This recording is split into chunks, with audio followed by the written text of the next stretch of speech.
Additional officers on patrol to catch drivers under the influence. An Arctic blast is set to bring freezing temperatures across the country, dropping to as low as -7 in some parts. It's been a chilly start for some of us this morning, with cold weather on the way for all of us over the next day or so. Join me later to find out all the details with the full forecast. And in the sport, Liverpool beat Manchester City, effectively ending their hopes of winning the Premier League again. Max Verstappen went to chaotic Qatar Grand Prix, and the draw for the FA Cup third round, where the Minnows join the big boys, happens later tonight. It's just gone 6:01. I'm Isabel Webster. And I'm Ben Leo, and this is GB News Breakfast.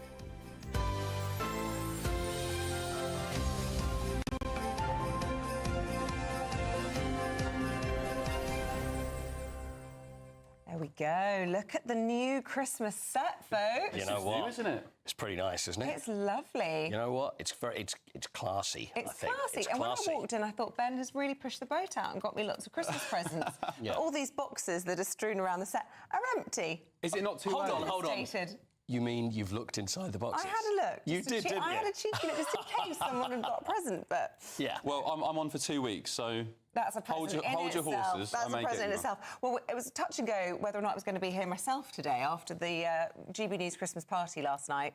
I was wedged in between Camilla Tominey and Patrick Christie's, and we had to get security because I was deep in mud. My car had to be pulled out Hold of on, the I mud. thought you said you were going to get security because you were in between Camilla Tominey and Patrick Christie's. That's what it sounded like. Yeah, sorry. No, I that missed the car bit. that was earlier in. Oh, OK, fine, OK. I just want to clarify. I would have helped you, but I was got the still story. inside enjoying myself. have a lovely time. Left you to it. Yeah, thanks to the for that. mudlark. Well, there were a few chaps that weren't very willing to help me. Are you going to name any names? Very interesting. No, I'm not going to name any Really? names. Nobody would help you? Well, somebody had a new pair of chinos that they didn't want to get Firstly, muddy. chinos to a Christmas party is one thing, but... Cream chinos. Cream chino? Oh, Yeah. really? So, naming no Can you names. guess who it is? So it's a man, he's not a presenter, but he's a contributor to the channel. And he was happy to stand and watch whilst I've got covered in mud. Whilst Patrick's help. Who helps you, Patrick? Patrick Camilla? and 2 security guys. Okay. Yeah, and we had to get some rope to tow me out. It was... I feel like I should have helped you now. Sorry about that. That's I did okay. see you traipsing out with the tow rope, and I just thought, I'm going to go and get another chance. And Ben's now thinking, hold on, I was wearing cream chinos. Our boss lives in deepest, darkest countryside, so next year I need a 4-wheel drive if I'm going to that again. Right. Goodness me. Anyway, we're here. Should we get on with the day's news? Yes, indeed. Mutiny is allegedly mounting at the Beeb after its bosses apparently knew of allegations against Greg Wallace dating as far back as 2012. Well, former BBC insiders have said the staff had raised concerns that the corporation had sought to manage risks rather than deal with problems. Actress Emma Kennedy, who won Celebrity MasterChef in 2012, claims she saw Wallace grope a camera assistant during a shoot that year. Well, Greg Wallace responded to the mounting allegations on social media. Let's take a listen to what he said. In the newspaper, I can see the complaints coming from a handful of middle-class women of a certain age just from Celebrity MasterChef. Ooh, really? Yes. That's your defence? The Sun put it aptly this morning. Shut your cake hole, Greg. I guess Fraser Myers we're joined now by. Good morning, Fraser. Good morning. Disaster Chef as well. Disaster Chef, that's probably the best one. There's so many on the headlines. I guess the point is, Fraser, when you're in a hole, stop digging. Yeah, I mean, he's really come out swinging, hasn't he? Normally, you know, the PR playbook would say, be quiet, let it blow over, but he has allowed the story to be back in our front pages for another day. Many other actors are getting involved, so certain MPs now want to question the BBC about whether they intervened or not. The BBC says it did intervene, actually. It told him off in 2017 and 2018, but clearly that hasn't done enough to address the suspicions about his behaviour. He also denies all the allegations. It's important to put that forward. And he says, especially the allegations around, the more serious ones around sexual harassment, he would probably say that he, you know, is engaged in banter, but things like the groping allegation, he explicitly denies all of that. You know, of course, he is innocent until proven guilty, and maybe he might have a point to say, how has this story become, you know, how has the coverage become so disproportionate, perhaps, to the allegations? But then if you're going to blame middle-aged, middle-class women, then you're just digging a hole for yourself. It sounds like victim blaming, doesn't it? And that's never a good defence when you're in a sticky position. Exactly. You know, probably no PR person would have advised him to take that approach. Interesting that he posted that quite early yesterday morning. Was that against advice? Was that after a night of stewing? Or is that really indicative of just quite how unrepentant and perhaps, you know, in a bubble he is? I think it might be that. I think that one thing that Emma Kennedy said was that she doesn't believe that he is a sexual predator, but just thinks he's someone who just can't really read the room. And I think this PR video is a classic example of that. Did he really think that that would go down well? I mean, yeah, I find the whole thing quite amusing, to be honest. I think it's added some more lightness to the story. The fact that he has been so unrepentant. It's so rare these days, actually, for anyone to just, you know, defy the usual script of giving a kind of sobbing apology. And why would he give an insincere apology, I suppose? That's what you're expected to do nowadays. So it's interesting to see him take this approach. I don't think it's worked out for him, though. There's that Sun front page. Shut your cake hole, Greg. Last night told to shut up by celebs after moaning middle-class women of a certain age were behind a flood of sexism complaints. Fraser, is there any nuance here? Is there an argument maybe that, you know, this was many, many years ago, times were different, language was different, people take comments differently? I think so. I think you could say that, you know, some of these allegations go back 19 years. And there has definitely been, you know, a cultural shift in how people behave in the workplace, what people think is acceptable, unacceptable. And it's always, you know, there's always a danger with historic allegations that we fail to recognise what's different. Remember, you know, if you think about something like Me Too, that was around 2017. I'm not saying that, you know, there was a complete Wild West in the workplace before that. That's not the case at all. But perhaps these, you know, certain things that people just would have maybe laughed at, and, you know, and maybe for good reason, that things have changed. So, you know, you wouldn't necessarily expect a complaint at the time for a lot of the things that he said. Well, Asma Mir, who is actually a friend of mine, and she was on the front of the Sunday Times yesterday giving her version of it, that she raised a complaint a few months after she was on the show, and she was unaware that actually the issue had been flagged at the time, but she hadn't been told. And so deeply upset was she by the whole thing that she burnt the apron or binned them, or got rid of them, chucked out everything, anything to do with MasterChef. She didn't want to have any memories. That gives an insight into how much it affected her, doesn't it? And this is not a good look for the BBC, who look like they've been doing another cover-up. I think the BBC keeps getting itself into this hole where it seems as if someone is a bigger star, then perhaps the rules don't apply to them. I mean, it could be not just Greg Wallace, but you think about the sort of Gary Lineker scandal, where he is clearly not following the BBC's social media rules, but that you know, so that's allowed to drag on. We also had the Strictly row recently. I think the BBC is a bit more has a bit more case of a defence in this instance, because it doesn't actually directly manage the programme. It's to do with an independent production company called Banijay, and they have their own processes. And the BBC has intervened twice, but clearly to no avail. But again, you know, BBC constantly finding itself in trouble where particularly larger stars are concerned. Kirsty Allsop, just very quickly, of is it Location? Yeah. She tweeted something of her own experience with Greg Wallace over the years. And she answered, people were saying to her, well, why come out with it now? Why does everybody take so long to come out with their complaints? And she said, why say nothing? Because you feel, in no particular order, embarrassed, approved, shocked, waiting for a male colleague to call him out, not wanting to rock the boat, thinking it's better to plough on with the day, assuming you misheard or misunderstood or just don't get the joke. And for me, that explains a lot of my similar questions. As you know, why are you waiting so long for this to come out? Yeah, and I think, you know, when someone makes one allegation and then other people think, oh, you know, people have a similar feeling, or you might think that, oh, I'm the only person that feels a certain way, and then someone else expresses that, and then you chime in to agree. The danger is that when these things are so historical, are your memories, you know, our memories are not completely infallible. Do you suddenly think, do you imagine things to be worse than they were when other people are making such serious complaints? Yeah. There's always a danger with that. So that's why, you know, he deserves to have a full investigation, deserves to be assumed innocent. And I think that's probably why he hasn't been sacked outright yet, because he's taken a step back from MasterChef, but he's not, you know, he hasn't officially been dumped. Yeah.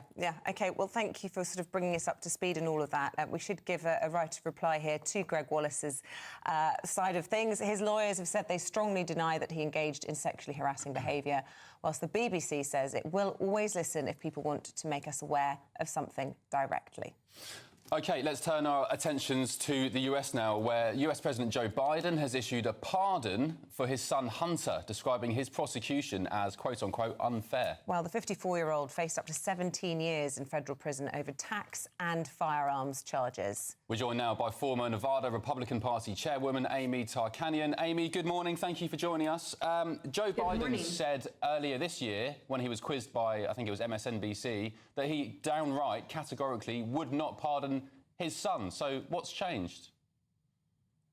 Well, I think the fact that he was pushed out of the race, he doesn't have to worry about a re-election. And so what does he have to lose at this point? Nothing except for his son. So to me, it's more of a you all can just, go about your business, and I'm going to go ahead and take my son and we're going to go home together.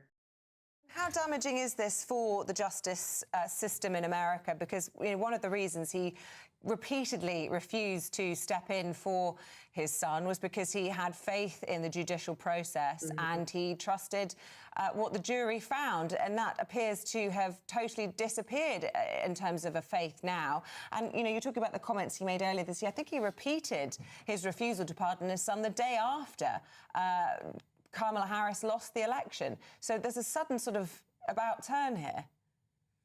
No, you're correct. And every president has issued pardons up to, President Roosevelt issued 2,819. And then, President Trump in his first term issued 143. Now, here we have somebody who is pardoning not just an individual under the U.S. Constitution, but it's a family member, which is pretty rare. And the pardon itself is also what's questionable. So the fact that he lied and did this turnabout, as you mentioned, it's a 10-year pardon, which also includes Hunter's time overseas dealing with Ukraine when he sat on the board for Burisma. It also includes any dealings he had with China. So now you have people questioning, is this truly out of the kindness and love for his son, or does this also cover his own backside?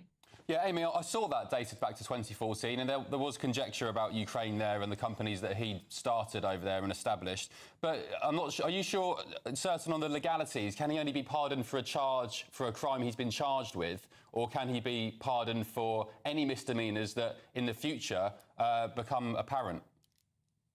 No, it was a blanket pardon. So he was not only pardoned for 10 years, but of course he was also supposed to have his sentencing for dealing with trying to obtain a gun illegally. He was also supposed to receive a sentence later on this month dealing with tax evasion, but they're using the excuse of his addiction that he supposedly has overcome in the last 5.5 years or so. But he was still supposed to receive his sentencing. This was a blanket pardon for 10 years. Hunter said that in the darkest days of his addiction, they'd been exploited to publicly humiliate and shame him and his family for political sport. And in Biden's justification, he said that nobody else who has actually subsequently paid back taxes that they failed to pay because they were in the grips of addiction would have been treated like this. And he said it was clear that his son was treated differently and that there was a miscarriage of justice here. Do you accept those arguments?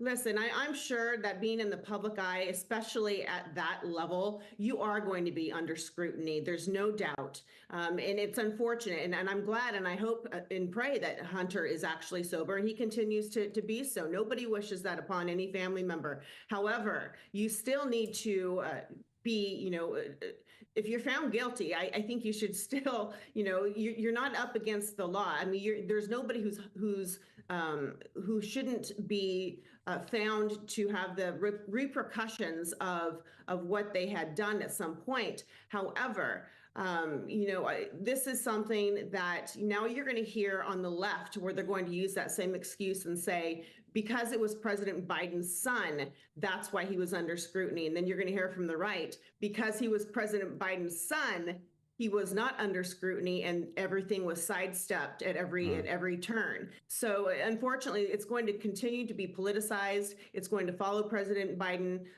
to the ends of his time while he serves, and then some.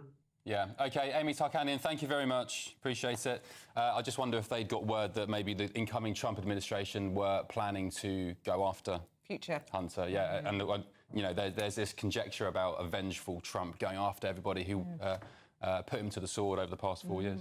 Also, what is the precedent set now? You know, are the children of presidents basically above the law? And let's face it, Trump has a lot of children. So that's a lot of fun that can be had at the expense of America. Let's see what happens. Let's turn our attention now. We were talking at the beginning of the show about the festive season, people going to Christmas parties. Well, the police are now launching their annual National Christmas Drink Drive campaign called Operation Limit. Yes, officers across the country will be increasing the number of patrols who catch drivers who are under the influence of alcohol. Our Yorkshire and Humber reporter Anna Riley has the report. Carol won't be with us this Christmas. 8 years ago, Carol was killed, travelling on her way to work at 7 o'clock in the morning. The driver was under the influence of drink and drug. It doesn't get any easier, and every year now, there's an empty chair at my Christmas table. Drink and drug drivers take lives.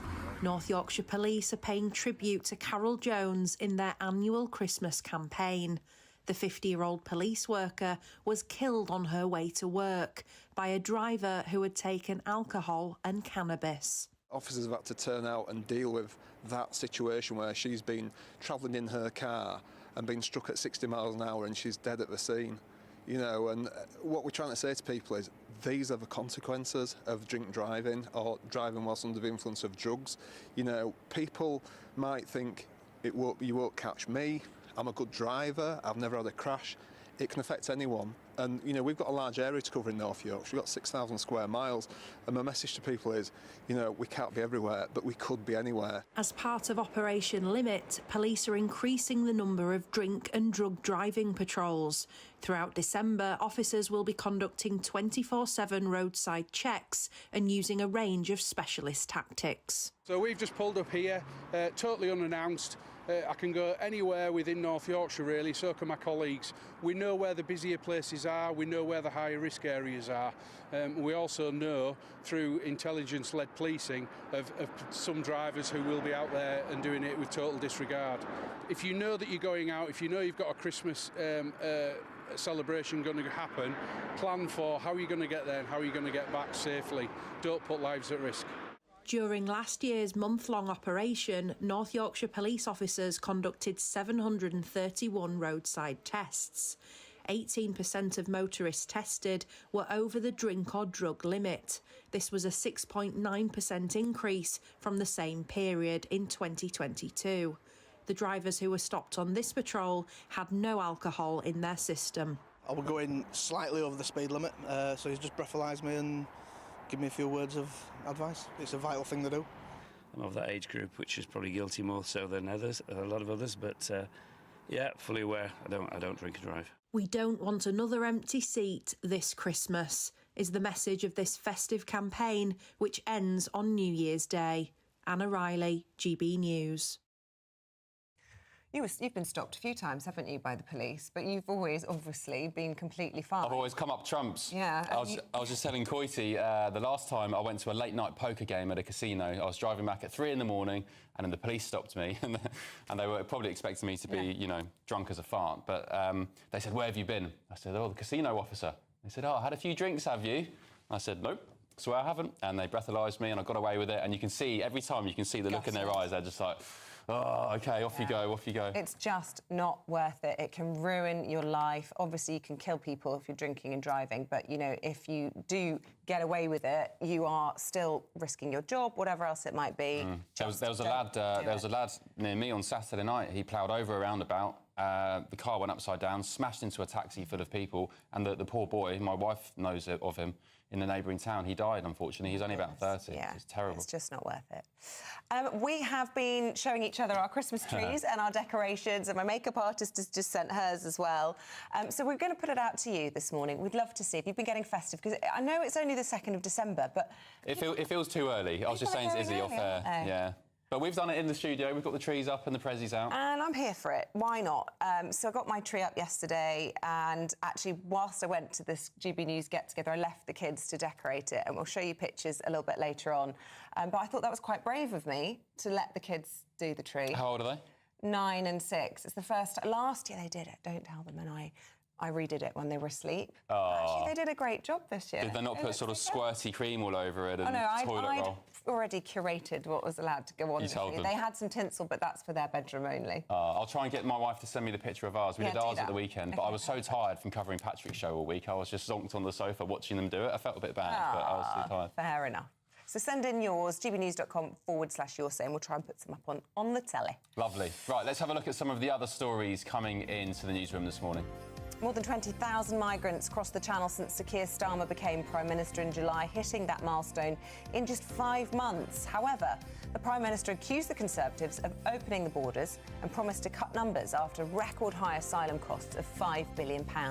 It also comes as 50 people have died attempting that journey this year, making 2024 the deadliest year on record. And Russia's new defence budget, described as the most secretive since the Soviet era, has sparked fresh warnings, with a third of it being kept under wraps. Vladimir Putin has just signed off a huge 25% increase, pushing military spending to nearly a third of the entire Russian budget. And 77-year-old music legend Elton John has announced that he's lost his eyesight. He made that shock announcement at the opening of his new musical, The Devil Wears Prada, yesterday evening in London. Speaking during the curtain call, John told the audience that he hadn't been able to see the performance, but he said he loves to hear it. So do we, John.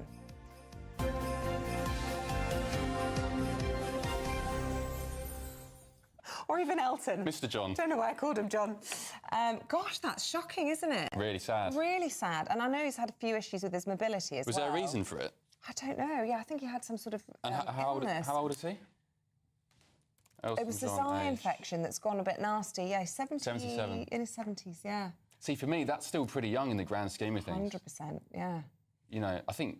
I was about to say... Sorry, Mum. I was about to say my mum's 77 this Friday. She's not. She's a bit younger than that. She's 73 or 4. Yeah, my mum's early 70s. But, you know, you don't expect to go blind in your 70s. No. Poor thing. I suppose he's up there, Stevie Wonder. Some of these absolutely incredible musicians can still perform even without their eyesight, can't they? We won't even be looking at the keys on the piano. He'll just know where they are. Yeah. I mean, music is, I guess, it's an intuitive thing, isn't it? Sir Elton said that he, in a new documentary about his life, he said that he doesn't know how much time he has left. Also admitted that his young children worry about his age. That's sad. Bless him. Right, there are rumours or indeed reports that there could be temperatures as low as -7 this week. Let's find out where with Ellie Glazier.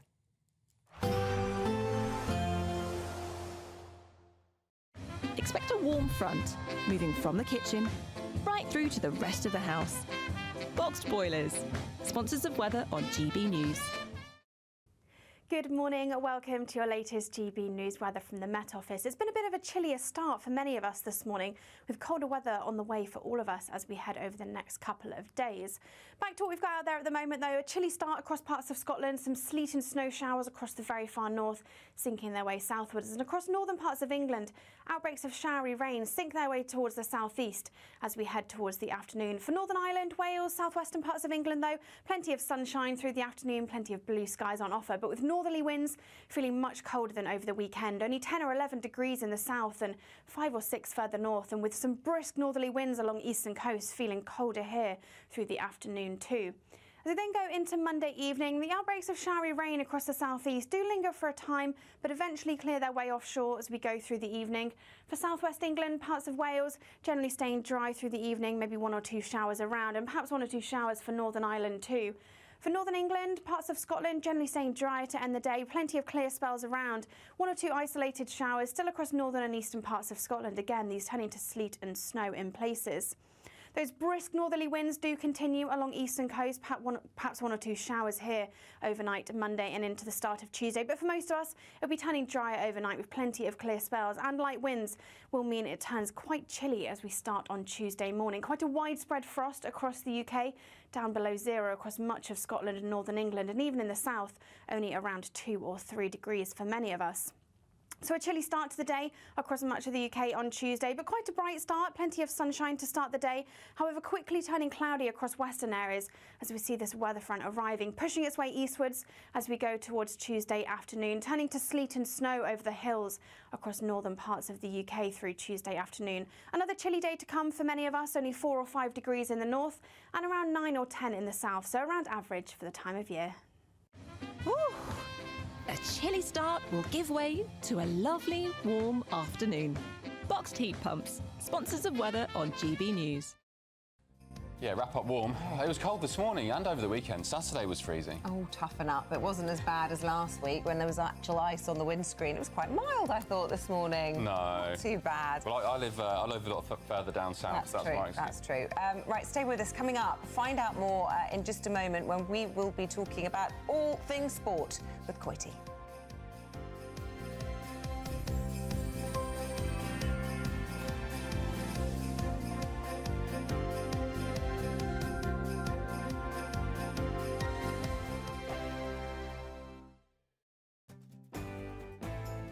I'm Andrew Pearce. This is GB News, the People's Channel, Britain's news channel.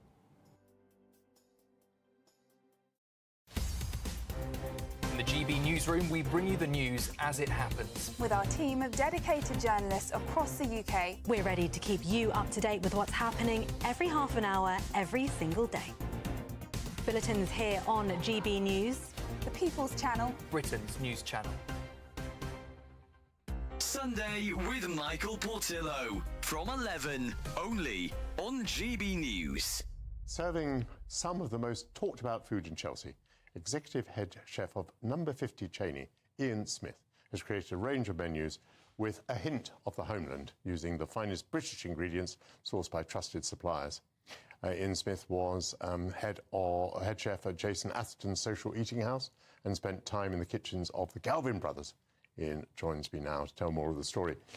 Tell me about Number 50 Cheney. Yes, so we are a beautiful restaurant down in a corner of Chelsea on the embankment with an amazing team.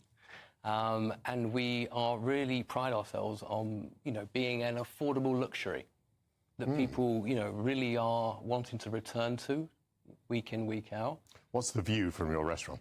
We can see the embankment, the Thames, and Albert Bridge, which is very nice. Very nice. Actually lit up.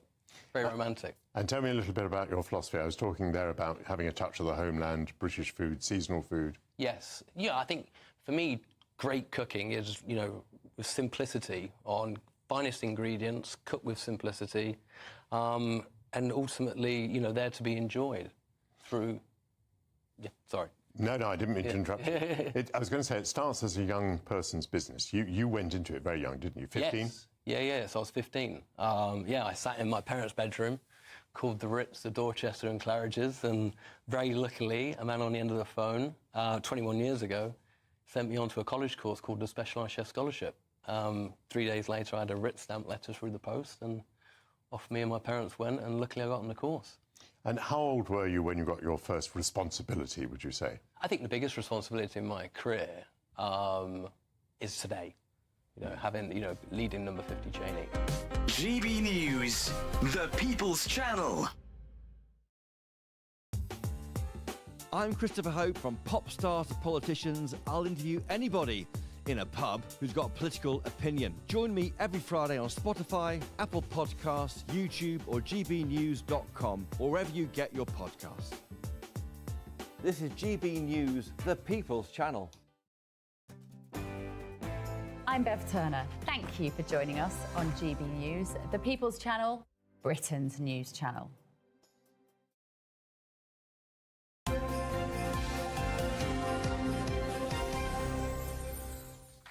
OK, it's time for our biggest and greatest Greater British giveaway of the year. I absolutely fumbled that on Friday night doing Patrick's show. The biggest and greatest Great British giveaway. Oh, no, it's not exactly a tongue... Well, it is a tongue twister. It is a bit. It is on a Friday night when you're knackered. 50 grand, though. Can't muddle that up. Tax-free as well. It is our biggest cash prize that we've ever given away. It could be yours. Here's all the details of how. It's the biggest, greatest Great British giveaway so far, with your chance to win a spectacular £50,000 in tax-free cash. 2025 could be amazing, with plenty of treats, holidays and fun on the horizon. How would you enjoy that cash? £50,000 will make someone our biggest ever winner. For another chance to win £50,000 cash, text cash to 63232. One entry costs £2 plus one standard network rate message, or text bonus to 63232. 5 entries cost £5 plus one standard network rate message. Go to gbnews.com/win. Entries start from just £2. You can call 0903 681 3232. Calls cost £2 plus your network access charge, or post your name and number to GB10 PO Box 8690 Derby DE1 9TT. UK only. Entrance must be 18 or over. Lines close at 6 p.m. on the 31st of January. Please check the closing time if listening or watching on demand. Good luck. Oh, this Arctic blast is getting everyone very excited. -7 this week, apparently. Find out where in a little minute or two. Yeah, I think Sunday saw highs of, was it 16 degrees? Yeah. Although the Met Office is predicting sub-zero conditions today, with many waking up to frosts overnight. Well, let's find out all the details from the weather journalist Nathan Rao. Good morning to you, Nathan. Am I right in thinking it's not good morning? It's not going to be down here in the southeast, this -7?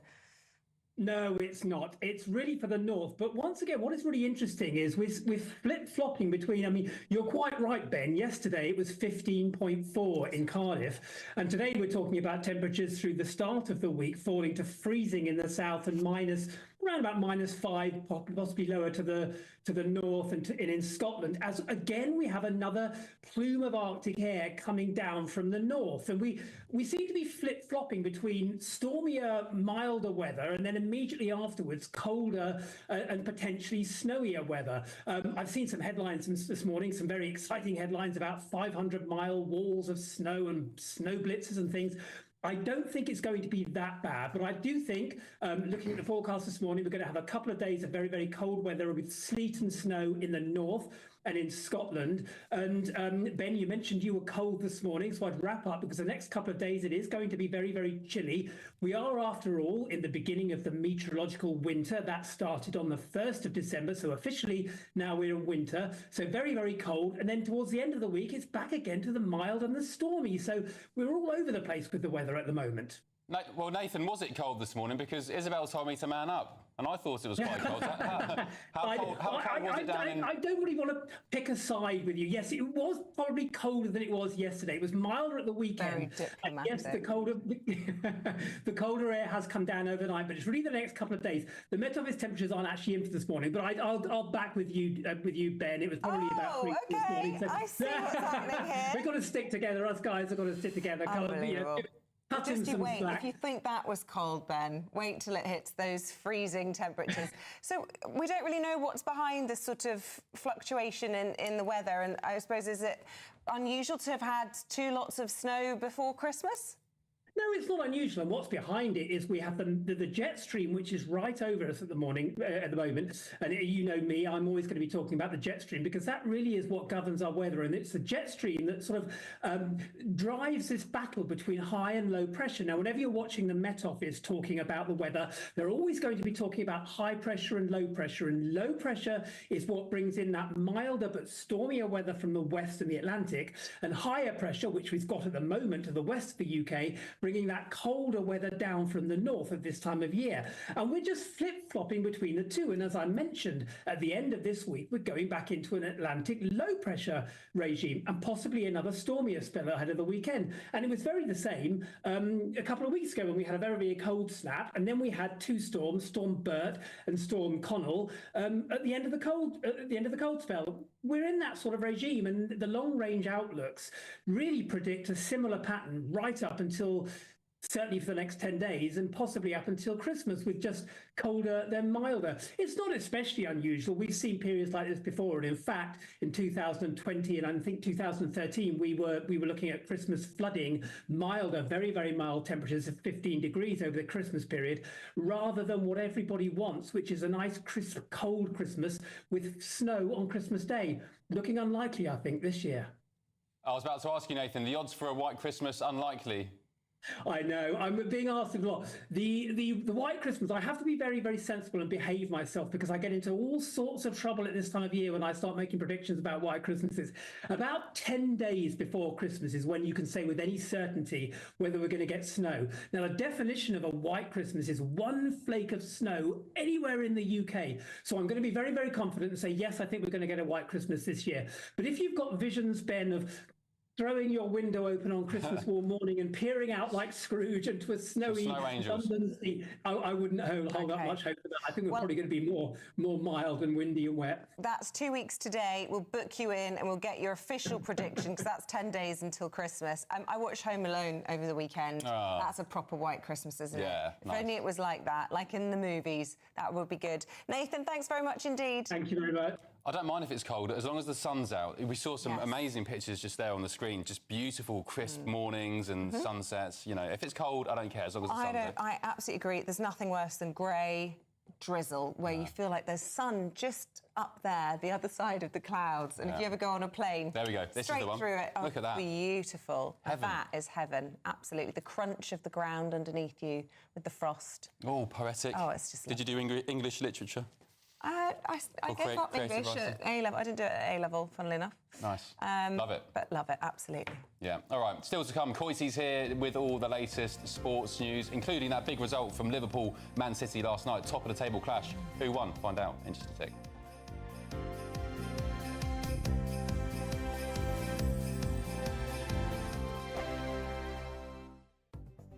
The latest GB News travel.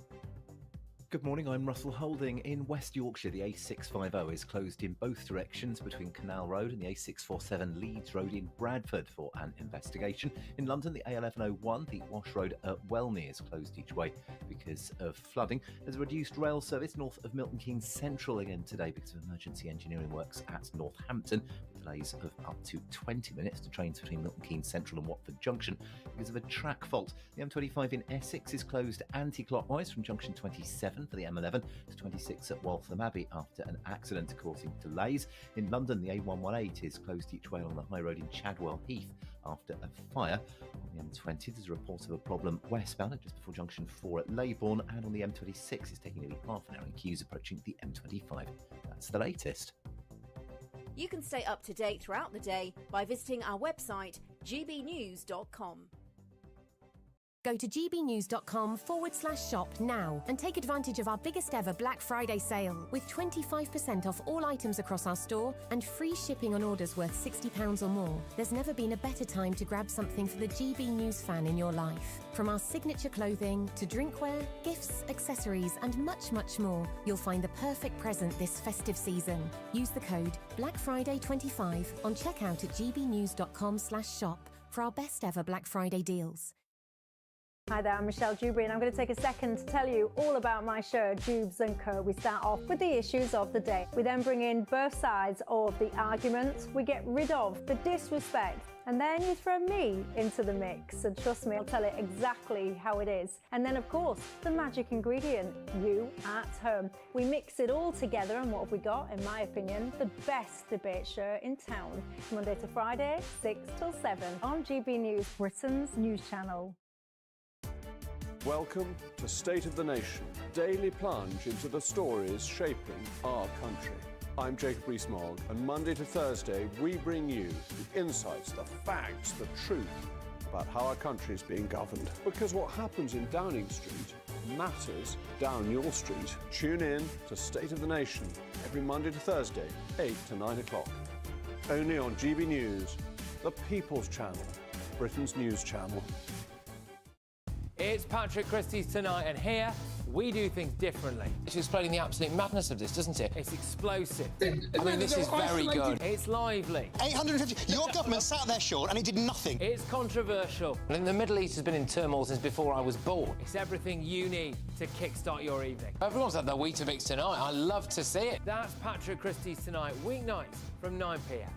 Only on GB News, the People's Channel, Britain's news channel.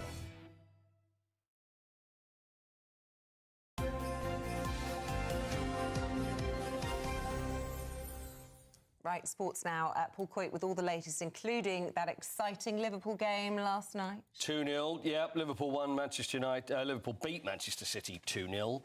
No wins for Manchester City in 7 games now. So Liverpool are 9 points clear. 11 points above City. You know, the Manchester City fans, or should say the Liverpool fans, were goading Pep Guardiola. And they were singing, "You're getting sacked in the morning," you know, which is, let's face it, it's never going to happen. But the thing is, his reaction to that was to put 6 fingers up. By the way, that was in 2 hands, not just in 1 hand. So he's given all this to show how many Premier League titles that he's won. But that sounds like a desperate man. You don't need to do that. About him, actually. I saw those pictures of his head last week. Oh, yeah. And what, the scratchy business? It's very bizarre. He had to apologise, didn't he, for the self-harm comment? Well, he did make a comment. It was like a jokey comment, and he realised it was an ill-thought-out joke. So all these people that are singing, "You're getting sacked in the morning." I mean, even yesterday, he blamed the people that were singing that. He blamed it on middle-class women of a certain age. So, you know, it's like, what can you do? So they were giving him a hard time. Arne Slot, though, has lost 1 game now since becoming Liverpool manager, and they are looking very Thing is, Coity, it's still very early, and City, I'm an Arsenal fan, but City will win it, I think, because they can go on 15-game win streaks at the click of a finger. Ben, I don't know whether they can now. I mean, the thing is, this is what a lot of us have expected. You think, win a couple of games, then they're going to turn it around. But with Rodri missing, he makes a difference. But the thing is, the players, it's almost like the speed of someone like Kyle Walker has gone. I wonder, it looks like it's a club that needs a rebuild. You know what they haven't got? Momentum. You know what? That's exactly what they haven't got. And that's exactly what they need, whereas Liverpool do have the momentum. Let's hear from Arne Slot, the Liverpool manager, shall we? The reason why these teams won so many things is that they weren't able to win once or twice. They were able to win every single 3 days.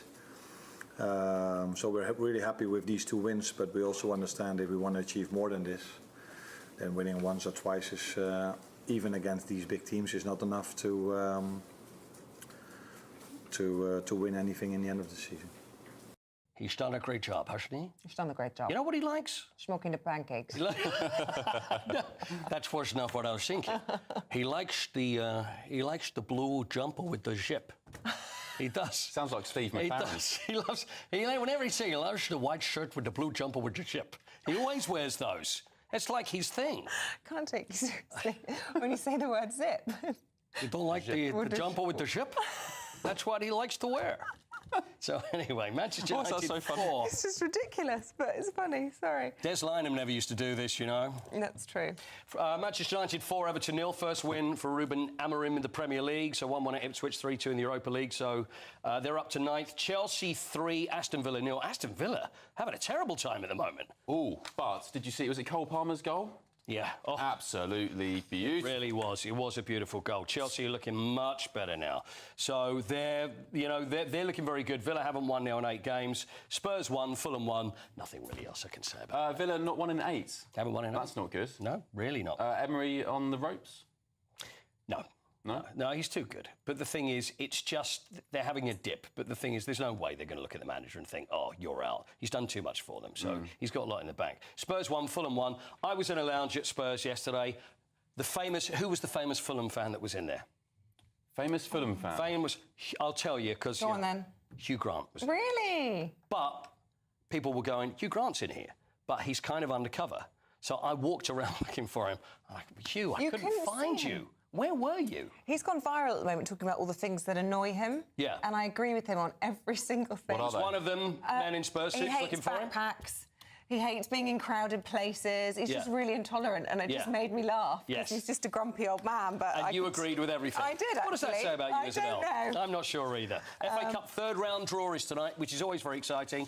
Go back to when we were a kid, listening out for the third round. This is when the minnows get involved against the big boys. So everybody will be listening around. It's 7 o'clock tonight. Tamworth will be in it, who beat Burton yesterday, and Bromley, for the first time in their history, are in the third round. Bromley. So they'll be looking for a big draw. All right. You never know, maybe Arsenal away. Who knows? No, Who knows? they Because get Arsenal always get lucky talk. draws in the third round of the Cup, don't they? Fighting so we'll have talk. to see how... We'll have to see how things go there. Right, Thanks, Croydie. Thank you. A pleasure. Still to come, Chris Akabusi and Dawn Neeson will be taking us through the day's front pages making the news. That's next.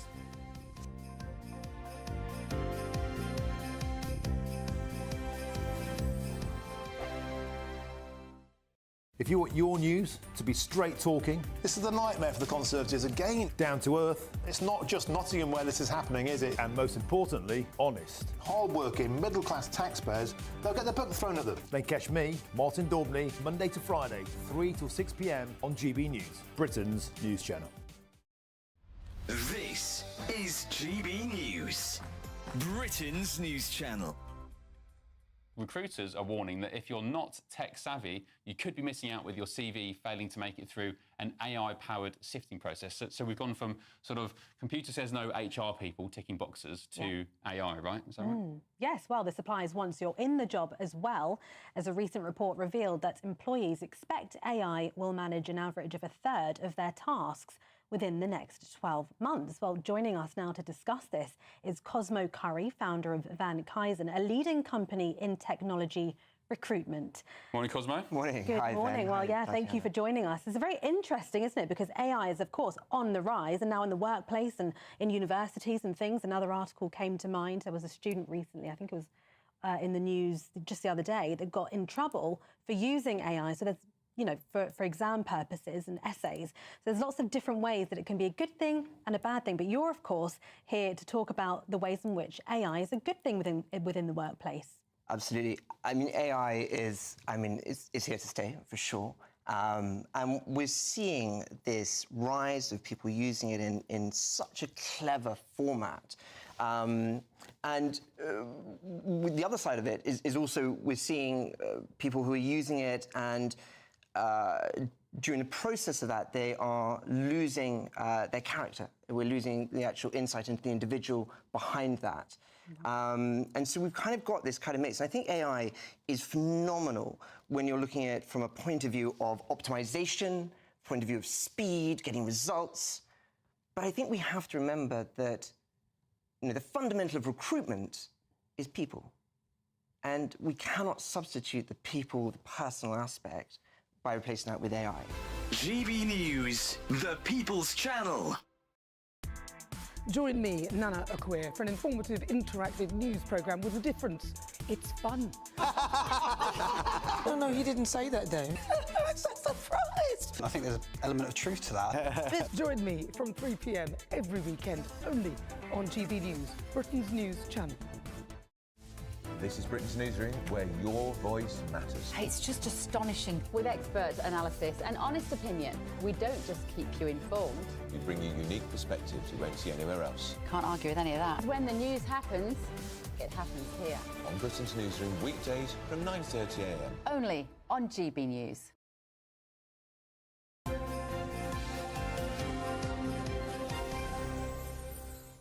Let's take a look at the front pages. Pretty much one face dominating them all. The Telegraph, leading with Greg Wallace facing that backlash after claiming allegations of sexually inappropriate behaviour made against him was from a handful of middle-class women of a certain age. The Sun, I love this one, shuts your cake hole, Greg, with a not very flattering picture of the man himself. The Mirror also enjoying their puns, leading with Disaster Chef. And the Daily Mail leads with the BBC allowing Greg Wallace to remain on air despite at least 4 complaints being made against him. The Times leading with NHS bosses warning that vital services will be cut back and A&E departments will risk being turned into war zones if Labour's targets are to be met. OK, we're joined now by stars of the morning, Chris Akabusi and Dawn Neeson, to go through the rest of today's stories. What do you make of these front pages, Dawn? And the story, indeed. Marvellous. I wish I was editing a paper today. Lots of good puns. What would your headline be? The Sun's pretty good today, isn't it? I think the Mirror's won it. Disaster Chef. Yeah, that's quite good. No, but yeah, I mean, you can have some good fun with this story. And to be honest with you, it's, you know, if you were advising, because a lot of my friends who are former journalists have gone into crisis management for celebrities, right? OK, so, you know, poachers turn gamekeepers. And you can imagine trying to do the crisis management with Greg Wallace at the moment. Yeah. It's like, Greg, whatever you do, mate, right, OK, just don't blame the women, all right? Just keep quiet, it'll go away. Pick up the papers or your phone on Sunday morning and see that Instagram clip that Greg put out and you go, oh, my God, no, I can't work with you anymore. Well, you made a good point. You suggested he'd been stewing about it into the early hours, and then 7 a.m. came. Because it was 6:30, and my other theory is that he'd probably been down the gym and he was probably feeling quite pumped about it. A couple of things. I mean, obviously, it was the most ridiculous, stupid thing to say. He does have a point, though. I think he does have a point by saying middle-class women of a certain age have caused the row. And the reason I think he's got a point is because middle-class women of a certain age have the strength and the confidence to stand up and make a complaint. Younger, working-class women working in the TV industry in particular would feel so scared for their jobs and their livelihoods, they wouldn't dream of saying this. So, yeah, he does have a point. But the way he said it and what he said is just... it's so sexist, classist, and, as you said, doesn't acknowledge the fact that probably they're the only demographic that will feel that they have the confidence to... As Kirsty Allsop makes the point this morning, and you were reading her tweet, why the delay in so many of these allegations coming forward? Because people feel frightened to rock the boat. But the other thing with this, Isabel, there isn't really a delay, because people, women, middle-class women of a certain age, have been complaining about his behaviour for 12 years. The problem isn't with the women, and a lot of people saying that over the weekend, oh, well, why didn't you say something about it when it happened? The problem is women did say something. The problem is with the people they complained to, i.e. the BBC in this case, it's not just the BBC, did nothing, because they were protecting the talent. We've seen it happen to other broadcasters as well. Has the BBC got some questions to answer there then, Chris? Accusations of a cover-up? Yeah, look, I don't like this story. Obviously, the guy's done something wrong. Why don't you like it? Because it's salacious gossip. For me, it's salacious gossip. It's over a 20-year period. If the guy had this track record, it's something that should have been dealt with a long time ago. If someone 19 years ago made the complaint, then the executive producers of that show that he was on at the time should have dealt with it. But right now, it's just salacious gossip, and it's not for me. Yeah, and look, we should point out, innocent until proven guilty. You know, nobody has yet been able to prove any of these allegations, and, you know, the BBC have not sacked him or anything. He's stepped back. I mean, to be fair, I met Greg Wallace. When I met him, I thought I liked him, I enjoyed his company, I thought he was fun. He's denied all these allegations. The other reason this is middle-class women of a certain age is because a working-class woman of a certain age would have just smacked him straight in the face. Sorry. Well, it depends what he's done. I've not got into the detail, but it depends what he's done. So if the allegations are proven true, a working-class woman, this one, would have smacked him in the face. OK. Yeah. Right, let's move on, shall we? This is an interesting one. The Prime Minister is going to attempt to do a bit of a reset this week, isn't he, Chris, after this disastrous budget? And let's be honest, all the other things have been going on, the Transport Secretary being a convict, just to name but a few things, Taylor Swift-gate, whatever it might be. He's set out, there's going to be these 5 targets, one of which is the NHS and improving wait times. And what have the NHS come out and said this morning about these plans? Right, OK. So this you're talking about the ambitious and achievable targets that he's talking about, which for me has echoes of Rishi Sunak's 5 pledges. On the one hand, I do understand what Turkey is trying to do, and I think that maybe, when I say we, us in the media as well, need to lay off him a little bit. I think he's been a bit of a punch bag. Really? Starmer? Yeah. What I'm trying to say is, he's been in the job for 6 months. He's got a 5-year programme. He's trying to lay out a series of plans. Some of the stuff that's come out there quite clearly, you know, with hammering the working class, the older generation like myself. So let's just judge him on what he said he's going for. 2029, let's have a look. That's a very generous approach there, Chris. Very generous. Got to be done. I'm just sick of their pledges. Just do something. Just stop giving me promises. Let's have more action, less words. Fair enough. Right, thank you both. See more from them shortly. Here's Ellie Glazier with the forecast.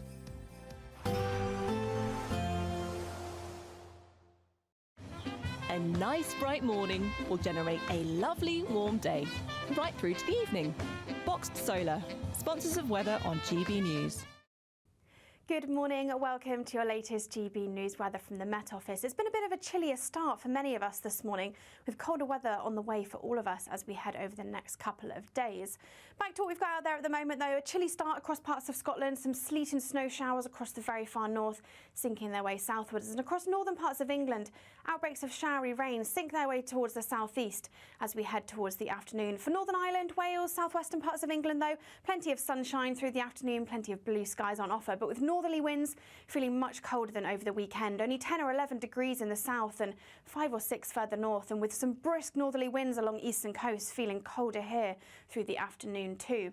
As we then go into Monday evening, the outbreaks of showery rain across the southeast do linger for a time, but eventually clear their way offshore as we go through the evening. For southwest England, parts of Wales, generally staying dry through the evening, maybe 1 or 2 showers around, and perhaps 1 or 2 showers for Northern Ireland too. For northern England, parts of Scotland generally staying dry to end the day, plenty of clear spells around. 1 or 2 isolated showers still across northern and eastern parts of Scotland. Again, these turning to sleet and snow in places. Those brisk northerly winds do continue along eastern coast, perhaps 1 or 2 showers here overnight Monday and into the start of Tuesday. But for most of us, it'll be turning drier overnight with plenty of clear spells, and light winds will mean it turns quite chilly as we start on Tuesday morning. Quite a widespread frost across the UK, down below 0 across much of Scotland and northern England, and even in the south, only around 2 or 3 degrees for many of us. So a chilly start to the day across much of the UK on Tuesday, but quite a bright start, plenty of sunshine to start the day. However, quickly turning cloudy across western areas as we see this weather front arriving, pushing its way eastwards as we go towards Tuesday afternoon, turning to sleet and snow over the hills across northern parts of the UK through Tuesday afternoon. Another chilly day to come for many of us, only 4 or 5 degrees in the north and around 9 or 10 in the south, so around average for the time of year. We can expect clear skies, leading to a light and warm day ahead. Lovely. Boxed Solar, sponsors of weather on GB News. The latest GB News travel. Good morning, I'm Russell Holding. In West Yorkshire, the A650 is closed each way along Shipley-Adele Road in Bradford for an investigation. There are some cancelled trains between Ellesmere Port and Liverpool Central because of an obstruction on the line. The M6 in Cheshire is partly blocked southbound by an accident between junctions 21 and 20 from Warrington to the M56. There are queues from junction 21. In Norfolk, the A1101 is closed at Welney because of flooding. There's a reduced rail service between Rugby and Euston Station in London because of emergency engineering works after the flooding at Northampton, and trains have been stopped southbound from Cambridge to Hitchin because of a faulty train. In London, the A118 is closed each way along the High Road in Chadwell Heath after a fire, and on the M26 in Kent, it's taking around half an hour in westbound queues towards the M25 because of roadworks. That's the latest. You can stay up to date throughout the day by visiting our website gbnews.com. It's the biggest, greatest Great British giveaway so far, with your chance to win a spectacular £50,000 in tax-free cash. 2025 could be amazing, with plenty of treats, holidays and fun on the horizon. How would you enjoy that cash? £50,000 will make someone our biggest ever winner. For your chance to win, text cash to 63232. One entry costs £2 plus 1 standard network rate message, or text bonus to 63232. 5 entries cost £5 plus 1 standard network rate message. Go to gbnews.com/win. Entries start from just £2. You can call 0903 681 3232. Calls cost £2 plus your network access charge, or post your name and number to GB10 PO Box 8690 Derby DE1 9TT. UK only. Entrance must be 18 or over. Lines close at 6 p.m. on the 31st of January. Please check the closing time if listening or watching on demand. Good luck. I'm Christopher Hope. From pop stars to politicians, I'll interview anybody in a pub who's got a political opinion. Join me every Friday on Spotify, Apple Podcasts, YouTube or gbnews.com, or wherever you get your podcasts. This is GB News, the People's Channel. If you want your news to be straight talking... This is a nightmare for the Conservatives again. Down to earth. It's not just Nottingham where this is happening, is it? And most importantly, honest. Hard-working, middle-class taxpayers, they'll get their book thrown at them. Then catch me, Martin Daubney, Monday to Friday, 3 till 6 p.m. on GB News, Britain's news channel. Nightmare commute? Kick it up a gear with GB News Radio. You can listen online and on DAB+ and on the GB News app. We're also on TuneIn and the Radio Player app. From the school run to rush hour, get revved up with GB News Radio. We are the People's Channel, Britain's news channel.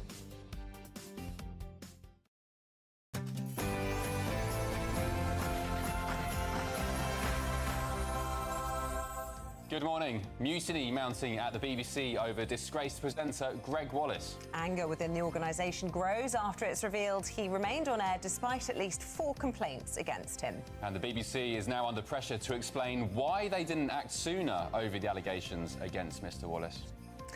In other news, the US President Joe Biden has pardoned his son Hunter, claiming he was unfairly prosecuted during his final month in office. For who the bell tolls, Nigel Farage, alongside 9 others, are calling to radically reform or replace the World Health Organization. We'll be joined by the man himself later this morning. It's one of our greatest traditions, the full English breakfast, celebrating a unique culinary tradition, and today is its National Day, so we'll be looking at the do's and don'ts of a full English. Police officers dubbed Notting Hill Carnival hell, saying they're treated like lambs to the slaughter. We're asking, is it finally time to ban the event? And police are launching their annual drink drive campaign, deploying additional officers on patrol to catch drivers under the influence.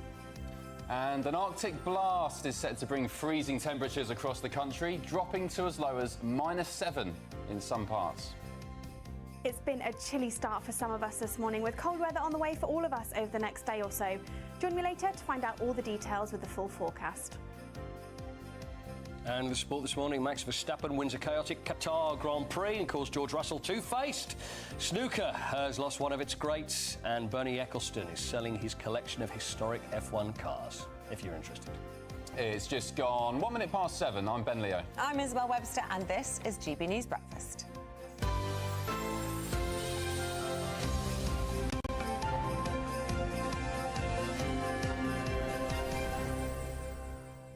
Do you like our Christmas titles there? Snowflakes all over the GB News emblem. Lovely. Look at our lovely studio. Beautiful. I'm not just talking about our lovely panel here this morning. I'm just a little worried that I'm going to have to dress up as Father Christmas for the sport from next week, and I'm really not happy about it, just to let you know. More a Christmas elf. Oh. Don't do that, it would be creepy. Oh, I think so. I think you as Father Christmas would be... No, it would not. Very strange. No, it would, but... You could come as shepherd?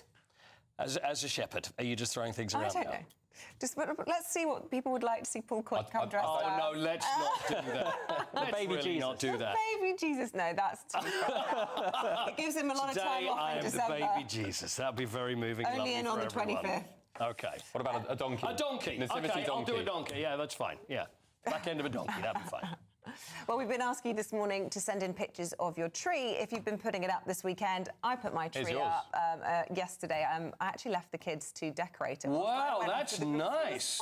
Party. So your kids did that? Pleased with that, yeah. Very nice. A top tip, though, we are borrowing from my mother-in-law our pre-lit tree rather than having a real one. First time we've ever done it. And why I like it? Hang on. No, that's not real. The lights are perfectly distributed. Pre-lit? So yeah, pre-lit. What does that mean? You don't have to wrap lights around it. You literally... The lights are already on the tree? Yes. That's cheating, It's isn't it? a game changer. Guys, look how great it looks. I know, but it's cheating. I love it. This is my tree, apparently. There's my boys. Look. Doesn't look as good in the... No, it doesn't look as good as it needs a good night shot. We need the night shot. But there's my boys. Hello, Jude. Hello, Zach. Morning, boys. Is that a real one, by the way? Oh, that's wow. a real one, isn't it? Dawn's gone for a frosty tree. Blimey. In her London penthouse, looking very suave. And we've got Helen from Makeup as well, who's also gone for the frosted tip. Oh, I think Helen's wins. Do you reckon she... Well, I think mine wins, but, you know, I'm a bit biased. Why did nobody ask me for a picture of my tree? Have you put your tree up? No, but that's not the point. In the loft. If you'd been watching, you would be aware we have appealed to the public to send in their pictures. Beverman sent in their tree, 27 years old, and some of the baubles are over 50 years old. Oh, I love that. And Claire, this is yours, Claire, looking lovely. Bush. Claire, the farmer's wife. Yeah, very good. I like that one. That's gorgeous. Beautiful. Kyle from Guildford in Surrey has sent through their tree, looking very good. Love it. Nice big baubles there. And Helen has sent through her tree, the first in her new house. Oh, wow. That's nice. Wow, I'm more impressed by that TV. Look at that. What a whopper. Is that the F1 on? Oh, look at that. Oh, you see, now I think that's a pre-lit tree. That's apparently from Isabel as well. I reckon, with my expert eye, that's a pre-lit tree. I think it's the way forward, guys. And look, she's got a cup of tea there as well. She's really enjoying that. She's done the hard work, sat down with a cup of tea and taken a picture. Can I just mention the most disappointing tree that there is? In Trafalgar Square, I mentioned this to you earlier, it really disappoints me. In Trafalgar Square, every year, and they used to do it on Blue Peter, you get the tree, which is given given to Britain from Norway. It's thin. The lighting is bad. Diplomatic. It's a bad looking. Can we blame Sadiq Khan for that? This has been going on for a long time, Ben. So you might get away with that one. But the thing is, it's never very good. It's always such a letdown with Bill Gutters Trafalgar Square. Let's just blame Sadiq for it. It might not be his problem. They do it better in America, don't they? They the do. trees are a bit Such more... a thin... I think the Norwegians are actually going, you know what, let's give them that one. Give him the rubbish one. Yeah, just give them that one.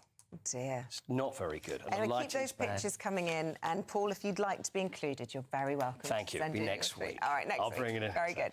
OK, to the day's top stories. Mutiny is allegedly mounting at the BBC after its emerged bosses knew of allegations against Greg Wallace dating as far back as 2012. Well, we've been here before, haven't we? Former BBC insiders have said that staff raised concerns that the corporation was seeking to manage risks rather than deal with problems.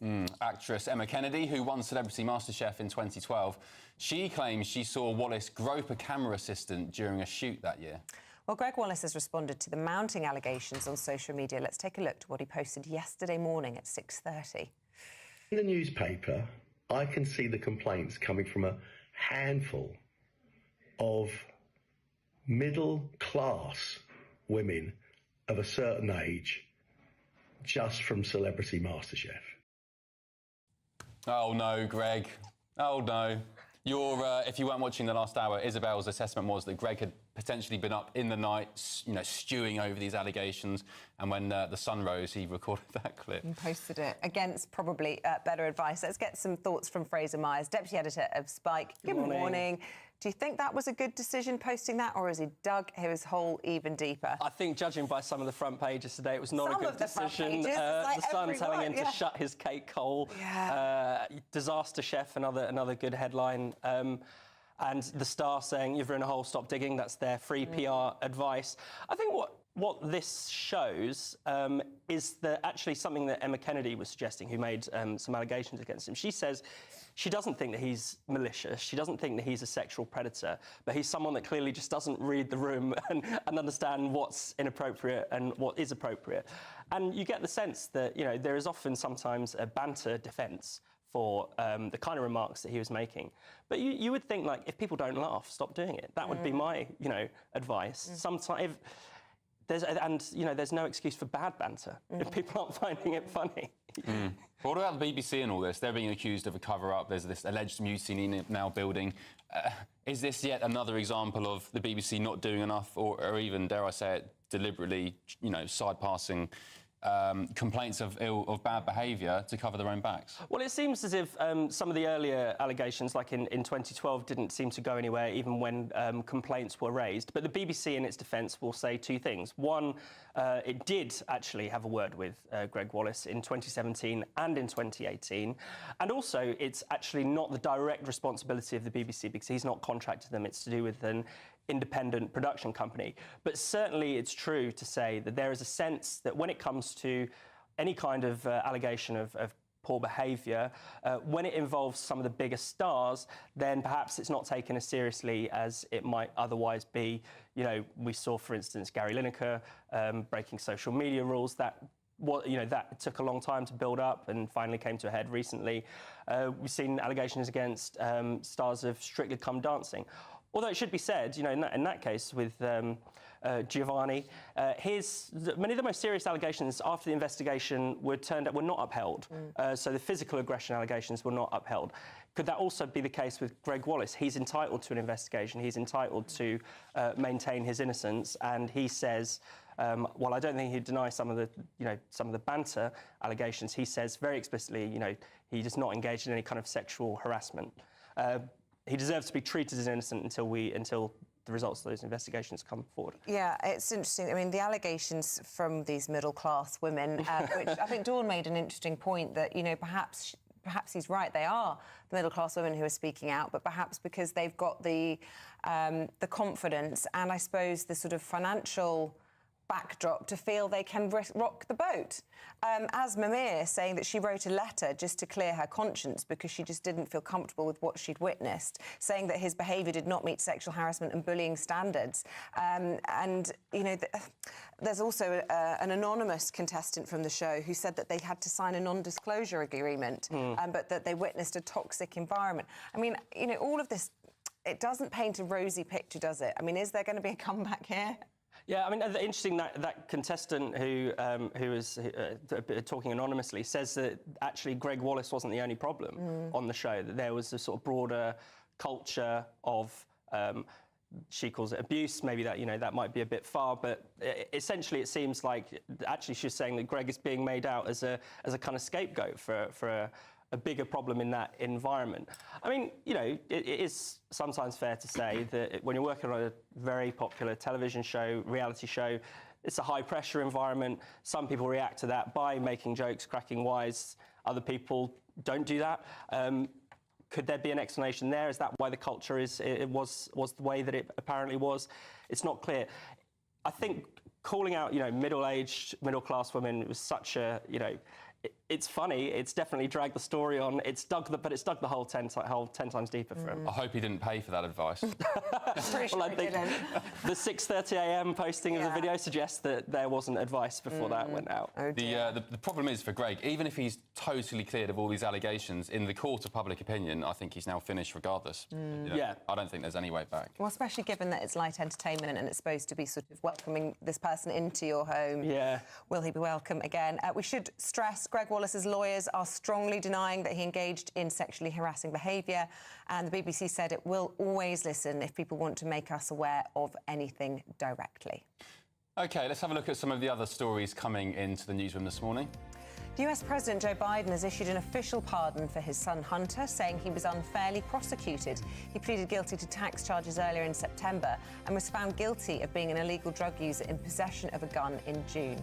President Biden said in a statement last night that politics has infected this process and led to a miscarriage of justice. More than 20,000 migrants have crossed the English Channel since Sir Keir Starmer became Prime Minister in July, hitting that key milestone in just 5 months. However, the PM accused the Conservatives of, quote, opening the borders and promised to cut numbers after a record-high asylum cost of £5 billion. It also comes as 50 people have died attempting the journey this year, making 2024 the deadliest year on record.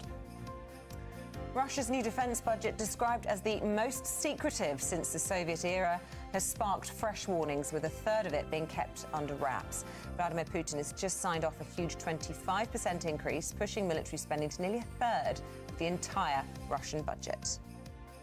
And 77-year-old music legend Elton John has announced he's lost his eyesight. He made the shock announcement at the opening of his new musical, The Devil Wears Prada, yesterday evening in London. Speaking during the curtain call, Elton told the audience he hadn't been able to see the performance, but I love to hear it.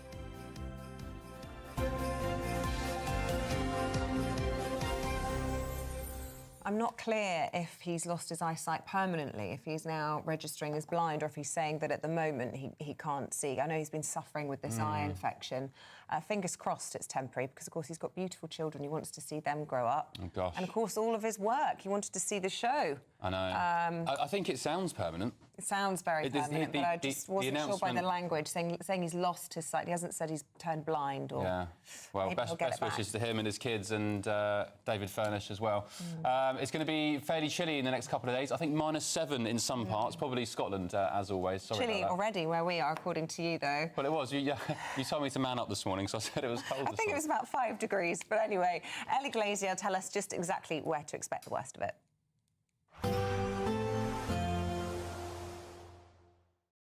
Expect a warm front, moving from the kitchen right through to the rest of the house. Boxed Boilers, sponsors of weather on GB News.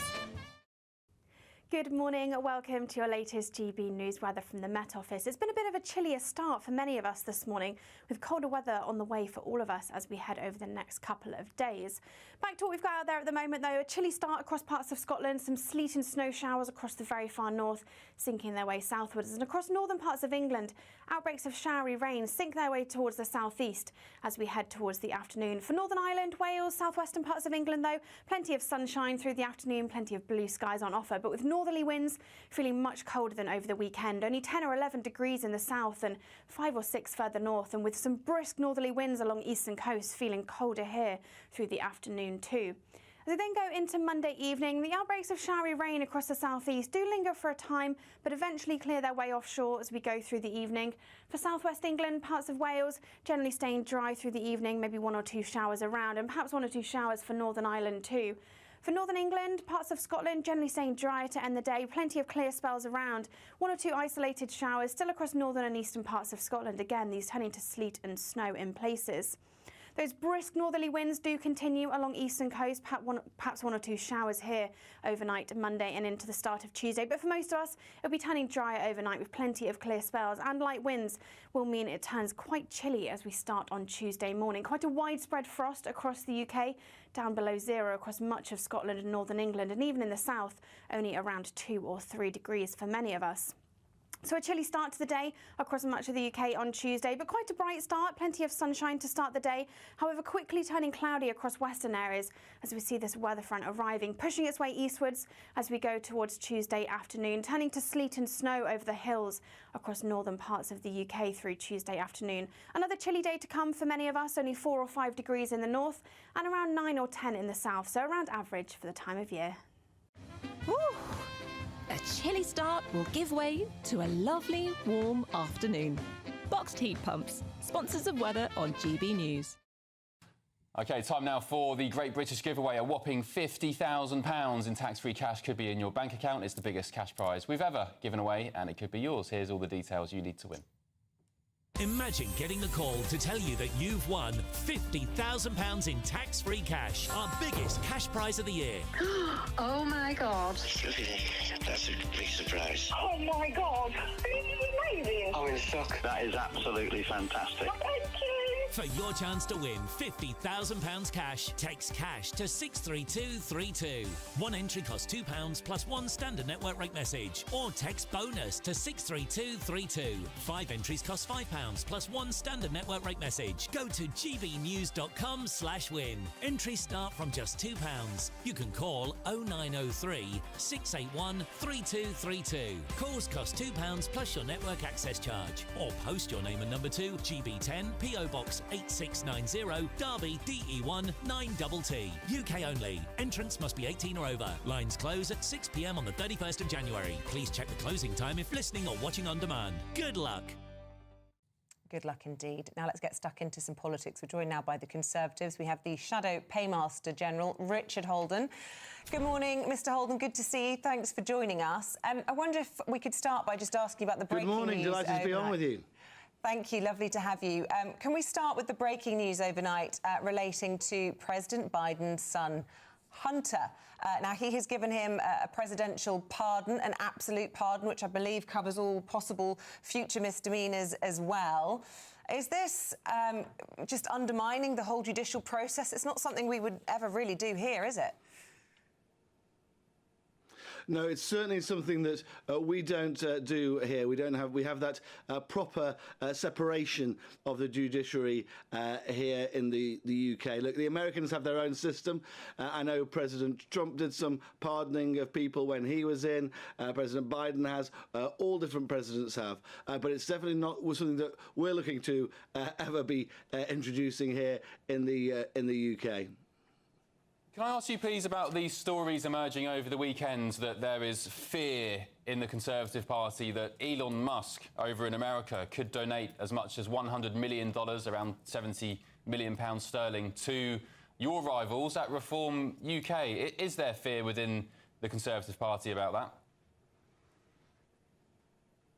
Well, I would say to anybody who's thinking of donating to Reform, exactly what I said to people during the general election. If you vote or support Reform, all you're going to do is help Labour. I think that's very clear from what we saw in the general election. It played out in seats, in hundreds of seats across the country, and ended up with Labour getting that supermajority. So I'd say exactly the same to Elon Musk. I'd say, look, if you want to see Keir Starmer out of office, then more broadly, whether it's yourself or anybody else, you've got to support the Conservatives. It's us who are head-to-head with Labour in those realistic fights up and down the country. That's the message I would give. And I think it's a really important one as well at this moment in time, because we're seeing this Labour government absolutely collapsing on all those key issues right across the board. We're seeing another relaunch today. We've had the missions, we've had the pledges. Now we don't even know what we're going to get on Thursday. All we do know, though, is that Labour, when it comes to the budget, are taking it out on British business, they're taking it out on pensioners, they're taking it out on our farmers and food security. So there's a lot that we've got to fight back on in Parliament, and we're going to be holding them to account on that with our debates on Wednesday. We're going to be forcing them into those votes, and I really hope that some Labour MPs think again. I just wanted to pick up, before we go into some of the details about the reset coming this week from Labour, just more on this Musk-Farage situation. I mean, at the moment, it's against the law for foreign investors, parties, to donate huge amounts of capital to people's political ambitions in this country. There could be a workaround in this case because, of course, Musk has X in this country, a British arm of it, and he would be able to donate potentially that way. Do you think that that is acceptable? Do you think that there should be workarounds? Do you think that foreign individuals should be able to get involved in the British political system? So my understanding is that foreign individuals can't get involved, but if businesses are legitimately making money in this country, then if their board approves it, then they can donate funds. But as I said just before, look, it's quite clear to me that the next election is going to be, you're going to see either Kemi Badenoch as Prime Minister, or you're going to see Sir Keir Starmer and his cabinet of cronies remaining as Prime Minister. And it's going to be a very similar, in some ways, to that choice as at the last general election. And we saw what happened then. So I'd say to anybody who wants to get rid of Keir Starmer, you've got to vote Conservative. Obviously, over the next couple of years, we're going to be further outlining our policies. We can see the direction of travel we're taking now. That really strong pushback against Labour in Parliament and on the media, and we're going to take the fight to them every step of the way.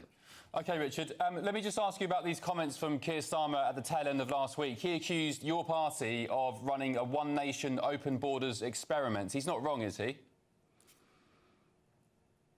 Well, I mean, we can see exactly what's happened with immigration under Keir Starmer's watch. I don't think it'll come as a surprise to any GB News viewers at all. We've seen immigration soaring, more than 20,000 illegal arrivals already under Labour's watch. That's more than at any point from the similar period previously. Now they're blaming the weather. Obviously, that's got some impact. You know, if there are choppy seas, people can't cross. But when you take the year as a whole, it's quite clear that under Labour we're seeing at least a 15, I think up to 20% increase in the equivalent. I think he was talking about legal previous migration. Years. We obviously had our Rwanda scheme, which Labour scrapped before we could even get it off the ground, which had provided that proper deterrent. And without a deterrent, you cannot deal with the issue. And it also looks like Labour are basically, as part of this, junking one of those, I think it was one of those missions that Starmer said, which was to end illegal immigration, alongside junking his pledge to make Britain the fastest growing economy in the G7. Wherever you turn, Labour are backtracking, U-turning, and we've got to hold them to account, and we've got to provide that competent opposition, and therefore then that platform for government down the line. We are expecting this big speech from the Prime Minister this week, this reset. He's going to be focusing on 5 particular areas, and lots of people saying that it reminds him a little bit of when Rishi Sunak came out and made his 5 pledges, and we all know how that ended up being quite a politically naive move on his behalf. He was used to always succeeding and achieving everything he set out to do, and it just turned out he couldn't stop the boats. It was such a nebulous phrase, and, you know, ultimately he did not succeed in doing that. So are you watching on thinking, oh, gosh, I don't know why you're coming out and making these pledges? It's a lot harder to do than it might sound. What I would say on that is that when at the back end of 14 years of coalition and then minority Conservative and then majority Conservative government after COVID and everything, I think it was pretty clear, especially with the infighting in the Conservatives at the time, that people had stopped listening to us. But that was after 14 years. It feels a very strange situation that after 14 weeks and already, I think, 17 relaunches of his own of his own policies since he became leader, but 14 weeks as Prime Minister, Keir Starmer is having to do a major relaunch. Now, we had an issue, I think, in government that people had stopped listening. I think it's quite clear that people are listening to Keir Starmer and they're really not liking what they hear, whether it's pensioners losing their winter fuel payment just as winter starts to bite, whether it's businesses and charities up and down the country seeing huge additions to their wage bill, costing jobs with that national insurance tax hike, or whether it's just working people who are going to see their wages cut and going forwards because of those national insurance tax rises as well, or whether it's our farmers who are being hammered. And we're going to keep holding the government to account. We've got votes on Wednesday this week. I hope MPs from all sides of the House will be there to hold this Labour government that is failing to account and not let them get away with this ridiculous relaunch. As will we, Richard. We've got the government coming on a little bit later on this morning. Thanks very much. Interesting that he didn't manage to stop the boats, but Rishi Sunak did manage to stop them listening. That was the Shadow Paymaster General, Richard Holden. Thanks very much indeed for your time this morning. Yeah, and of course, Labour would say £22 billion black coal. That's why we've had to do all these things and reset. Well, it was actually really interesting. I had a chat with the former Chancellor last night. Yeah. What was he like? Lovely to chat to, yeah. And Jeremy Hunt was telling me that he realised and has realised since the budget that Rachel Reeves, his successor as Chancellor, is not New Labour, as she claimed during the election, but actually she is old Labour. There we Make go. that what you will. Another Porky. And what about that £22 billion black coal? Is he still in private insisting that was the case? That's absolute rubbish? Yeah, absolutely. Yeah. Interesting. Last time I spoke to Jeremy Hunt, I doorstepped him about COVID and shoved a microphone in his face. So I saw him last night and kind of sheepishly scuttled away. But, yeah, funny. He's very nice. Very nice Seems chap. like a nice chap. Right, still to come, police officers say they feel like lambs to the slaughter over Notting Hill Carnival. Is it time to cancel the event? We'll be debating that right here on GB News in a moment.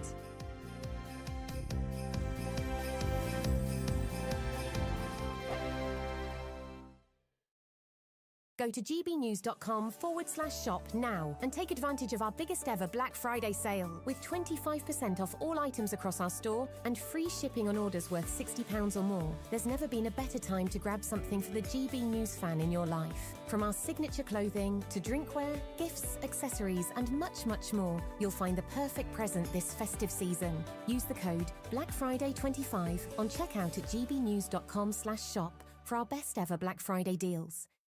Join me, Camilla Tominey, for a frank and honest discussion with those in power that cuts through the spin and gets to the heart of the issues shaping our nation.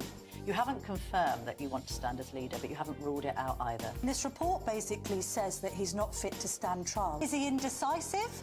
Incompetent? I deliver the dose of reality Westminster needs. That's the Camilla Tominey Show at 9:30 every Sunday on GB News, the People's Channel, Britain's news channel.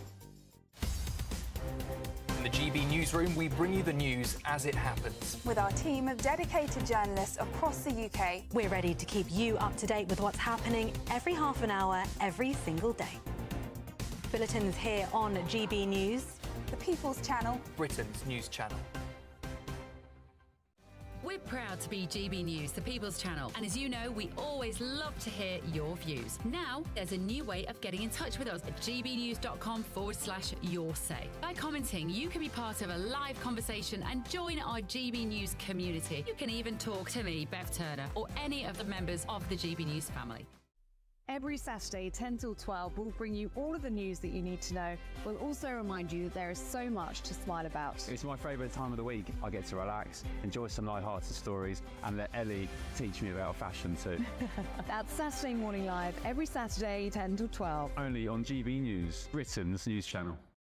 Hi there, I'm Michelle Dewberry and I'm going to take a second to tell you all about my show, Dubes & Co. We start off with the issues of the day. We then bring in both sides of the arguments. We get rid of the disrespect. And then you throw me into the mix. And trust me, I'll tell it exactly how it is. And then, of course, the magic ingredient, you at home. We mix it all together and what have we got, in my opinion, the best debate show in town. Monday to Friday, 6 till 7 on GB News, Britain's news channel. Mark Dolan tonight is your weekend dose of news, debate and entertainment. This sounds like a wild conspiracy theory. Don't miss My Big Opinion. Mark meets at My Take at 10. Democracy is a funny old thing. And we don't do boring. Not on my watch. I just won't have it. Let's go and get another glass of that bubbly. You've earned it. That's Mark Dolan tonight, Saturday and Sunday, 9 to 11, only on GB News, the People's Channel, Britain's news channel.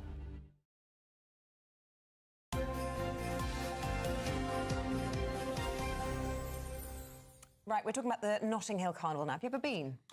No, and I don't want to go either. It looks like chaos. I've been, but many, many years ago, and I had a great time. It was fabulous. Was it? I bet it was probably a lot different then than it is Probably, now. yeah. It just looks so busy. There's videos of people being cramped and squashed. I think there's different parts of it, and different. You know, late at night, probably as the weekend cumulatively goes on and people have had more to drink and less sleep, then it's probably less enjoyable. But sort of Sunday morning, Sunday lunchtime, it's pretty enjoyable. Anyway, well, the Metropolitan Police have said it's an absolute nightmare, basically, to police. They've described it as hell, claiming the event feels like working in a war zone. Yeah, I think it looks it as well. Around 90% of the officers surveyed said they have felt unsafe whilst working there. Well, the annual celebration that's run for more than 50 years has been dubbed Europe's biggest street party. OK, we'll hopefully soon be joined by GB News star Nana Akua to discuss this. Oh, she's here. Good morning, Nana. Thank you for joining us. Look, as far as I'm concerned, I see the crime stats, I see the stabbings and, unfortunately, some years fatalities as well. And there is this argument that it should maybe be moved to, say, I don't know, Hyde Park or Victoria Park. What's your take?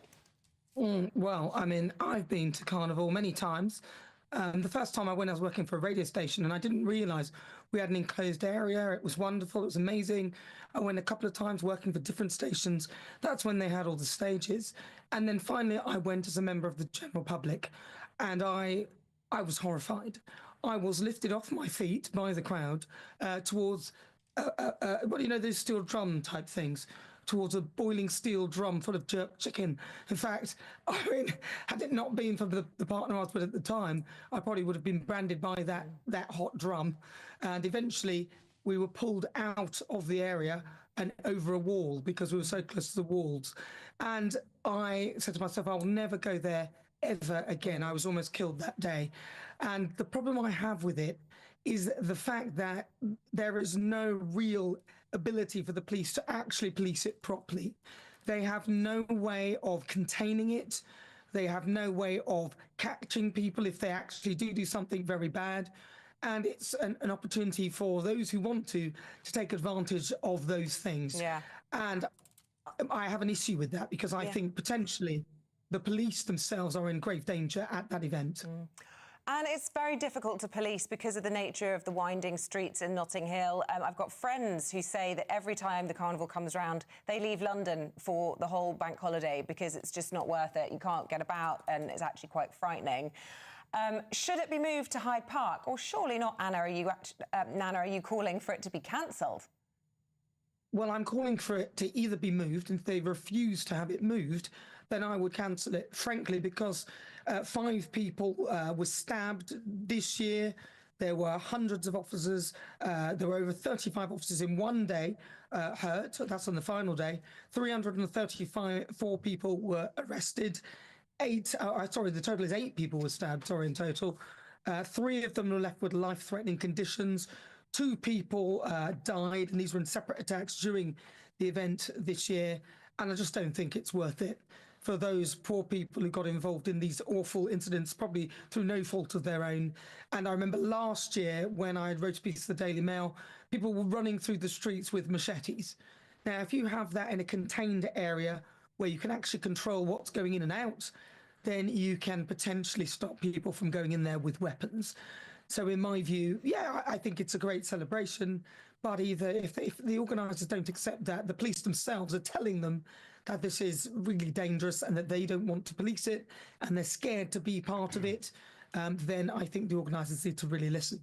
Otherwise, they should pay for their own security and get their own security there, and perhaps some of them could potentially police it themselves if they really think it's that easy. Nana, what do you reckon's happened then in society over the, I'd say, 20 years? Because Isabel just said, when did you go, Izzy? Well, I'm trying to think how old I was. It was probably 20 years ago, but I do remember having an absolute ball. Did you see any of the crime and the stabbings? I saw no crime, and my little cousin was 8. We went along together. I was dancing in the street. I had paint all over me. It was really, vibrant, happy occasion. Look, you see children in all of these pictures. It looks perfectly lovely there. But I do believe, Nana, it's late at night. under the influence of drink and drugs that things go a bit sketchy. Well, look, there are some really good events there. Like I think it's Dover or something where everyone runs through the streets in Notting Hill very early in the morning, and they throw bits of paint at each other and stuff like that. I mean, that was quite good fun. Although obviously having paint chucked at you, you've got to go there with a plastic bag over you and stuff like that to keep yourself from to stop you from having your clothes destroyed. And there are some fun traditions for it, and I love all that. But the problem is the fact that it cannot be policed in the area that it is in, and it has grown beyond what it was intended, I think. And because of that, I think it becomes a dangerous place, especially late at night, where it's literally impossible to police. How on earth the police do it, I don't know. Yeah. Nana, thank you. Freddie London on Your Say has just said, if we allow the banning of the Notting Hill Carnival, it's a slippery slope to banning other things. Move it to a contained area like Hyde Park with airport-style security. Now, I have to say, I do agree. If we start banning things... But if this was, say, a centre-right protest once a year or once a week, and there was 5 stabbings every year, and there were people dying, it would be banned. Wouldn't it? Well, let's be honest. If it was an anti-migration protest and there was 5 people getting stabbed every time that the protest was held or the festival was held, it would be banned, no problem. Andy, on Your Say, you say, yes, the Notting Hill Carnival should be banned. It's an excuse for an open, drug-invested, criminal, murderous party at taxpayers' expense. Billy, you say, yes, cancel the carnival. The animal's grown too big. The cost of policing is eye-watering and the crimes committed during it often go unreported. There we go. Well, Carnival Limited said we value the vital contribution to Carnival of all police officers, including those from the City of London and British Transport Police. But this survey, they say, is hugely flawed. It is quite clearly written with an anti-Carnival agenda that the Police Federation highlights every year. It's driven by unsubstantiated quotes and little solid data designed to create negative headlines. Interesting. Sounds like it's a very defensive statement. No nod to the actual stabbings or crimes that do take place at Carnival. Anyway, during Advent, as we count down to Christmas Day, bit of a gear change. We're hearing from church ministers across the country. Each day they have a very special message for you to celebrate the festive season. The GB News Advent Calendar. Day 2. My name's Marcus. I'm a priest in the Church of England. Imagine trying to walk through a room that is completely dark. As you try and feel your way around, you're bumping into things, tripping over things, and making a complete mess in the process. Without light, we cannot see the truth about things. We end up getting confused, disorientated, and lost in the dark. Maybe this is how you feel in a spiritual sort of sense. When we are spiritually in the dark, we don't know who we are, where we are from, or where we are going. Evil becomes good, and good becomes evil. As we approach Christmas and all the Christmas lights go up, a light has dawned in the darkness. With the birth of Jesus Christ, he came to earth to shed a light on the truth about God and about life, which means we no longer have to walk in darkness. Jesus tells us in John chapter 8, verse 12, I am the light of the world. Whoever follows me will never have to walk in darkness, but will have the light of life. This is Emmanuel, God with us. Oh, that's lovely. Very sweet. I like that. You can see all of our special Advent messages as Christmas approaches by visiting gbnews.com/Advent. I think we've got a different priest each day, right? Different priest each day. And do you know what? It's just nice to remember what it's all about. It's not all about the trees and the baubles and the presents, believe it or not, much as we love it. There is a really uplifting, fantastic message, whether you choose to believe in it or not. There is, a lesson for us all in there, I think. And I think even if you're not religious, there's some good, I've always said it, there's some good, what do they call it? You're a social Christian. I don't think that's the right, I've butchered that. But you're taking the lessons of Christianity and the good values, just be a decent person, be sharing and loving. Even if you're not religious, it's a nice time to remember that. And also spend time with the family, if you can bear them. Ask again after Christmas. Anyway, still to come, Paul Coit will be here. He will take us through all the sports. There's plenty of it. See you in a moment for that.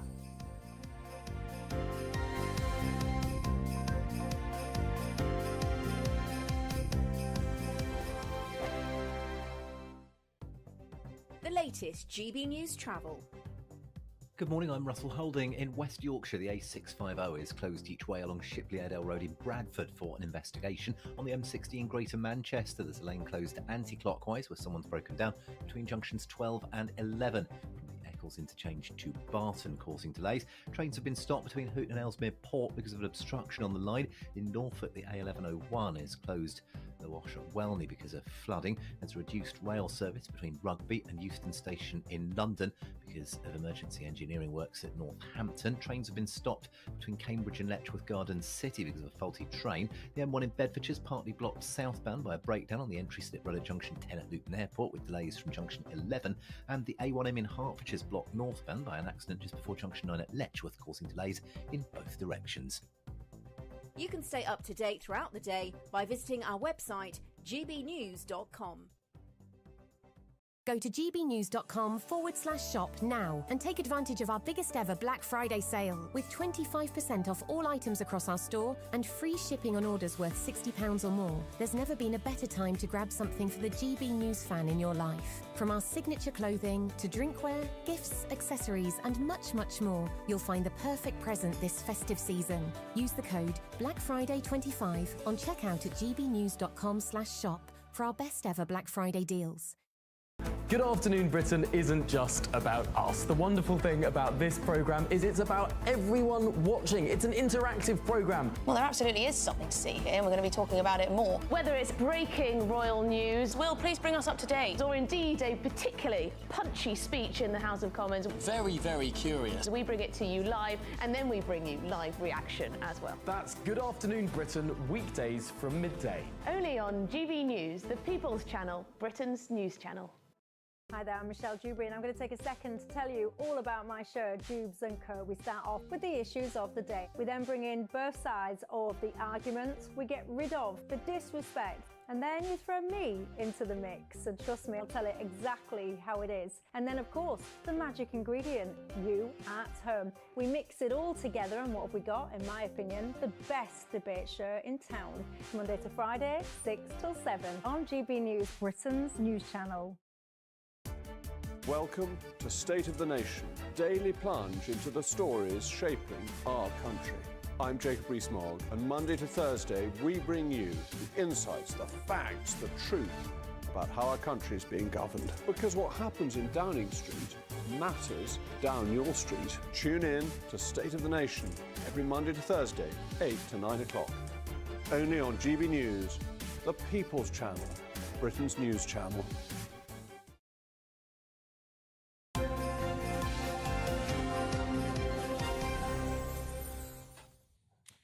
We were just having a heated debate about all the things that are wrong with dogs, which is a bit harsh, isn't it? There is a reason for this. Obviously, talking about Christmas this morning, and Coity was just telling us a story about Dudley.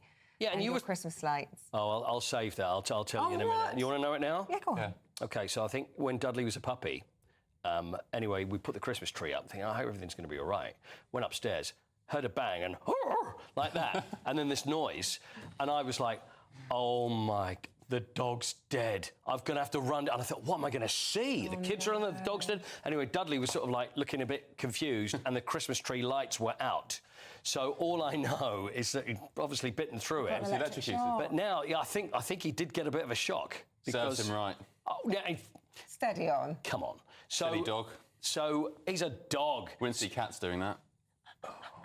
You're starting with me, Ben. It's taken a little while. But listen, but what's good is that now Dudley keeps away from the tree. Oh, good lad. Yeah. He's still alive and kicking then, the old He Dudley. is, yeah. How old is he now? Dudley is 11 now. Aww. And but Nellie's skipping away. Sorry. Sorry, that was just joining in. I don't mean it. I'll tell you what, be your last Christmas and you can't quite you know, right. I deserve that. Right, I FA deserve Cup that. By third the way, round. I love Dudley. FA Cup, yeah, you can't make up for it. Okay, all right. I'm sorry. FA Cup's going to be his last Christmas. That's just the worst It could thing. be, though. Can you imagine saying that about, like, your parents? As, it could be last Christmas. But I think like that. I do think like that. Do you? Yeah, I always think we've got to make sure it's a good one, just in case. That's awful. It's quite old for a dog, isn't it? 11. Yes. Stop. Yes, but he's a very sprightly 11. Yeah, he's fine. Keeps munching your Christmas lights. Yeah. Okay, fine. Well, right. Bring him round to your house anyway. FA Cup third round draw. Yeah. Non-league teams get involved in this. There's Tamworth. There's Bromley. It's the old. I tell you, I was involved in an FA Cup draw once. Were you? But I wasn't. I think, and it was with the FA, and it was the FA Cup. It was the FA Trophy. And I had to, because they have the bag of balls, they bring out the big velvet bag, and you have to. And apparently, I didn't take it seriously enough. Doesn't sound like you. I know. I wonder what happened. It's all making sense anyway. But anyway, the draw is they used to do it in the old style. They'd have the two old boys from the FA go number 35, Tottenham Hotspur will play, and it will be on TV. So it's 7 o'clock tonight. So all the big teams. Arsenal obviously will get a home draw against a non-league side, as they usually do. Spurs will be away to Liverpool. But anyway, the draw's going to be made tonight at 7 o'clock. 30 seconds on the F1. Max Verstappen having a go at George Russell. Yeah, this is interesting, isn't it? I mean, he called Mercedes George Russell two-faced and said he's lost all respect for him. It's all to do with... He lost pole position for the race, and he blamed George Russell, saying that he was going to the authorities and saying it's not fair because he was this. And he says he's always been polite in front of the cameras. In person, he's completely different. I can't stand that. I don't want anything to do with him. It sounds like me, doesn't it? I know, but in front of the cameras, he's always like that. Yeah. But apparently, according to Verstappen, he's a nasty piece of work. I do hate two-faced, like, you know, when people have a fake public persona. How long have you been working in television? I know. It still shocks me. I know. It does still shock me. But that's some people. That's some people. Bernie Ecclestone has got a wonderful collection. Maybe we'll have to do that in the next day. Are we too busy now? We can do it. Can we have a little look? Go on then, a very quick look. Go on, you better have a look at this. It's 45 Bernie already. Ecclestone. I'll go on then, just because it's you. Bernie Ecclestone is going to sell his collection of F1 cars, Ben. I know this is interest you. Ran F1, 69 cars over 70 years. Michael Schumacher's Ferrari, Sterling Moss's car, Ascari, Senna, Lauda, Piquet. How much do you think for his collection are they saying? What, total or...? 150 million. Yeah, you're pretty close on that. Really? Yeah. I think we're talking about 300 million. There you go, it's on there. 300 million quid. Look at all those. Is he short of a bob or two? Yeah, I don't think he ever will be, will he? All right, Coity, thank you. Good anyway, stuff. 96, so hopefully... Well, let's not talk about that, shall we? OK, great. Your dog ears. Oh, I see. Got you. Oh, dear. Poor Dudley. Sorry about that. Sorry, Dud. Right, stay with us. We're going through the papers. We've got Chris Akabisi and Dawn Neeson. See you in a moment.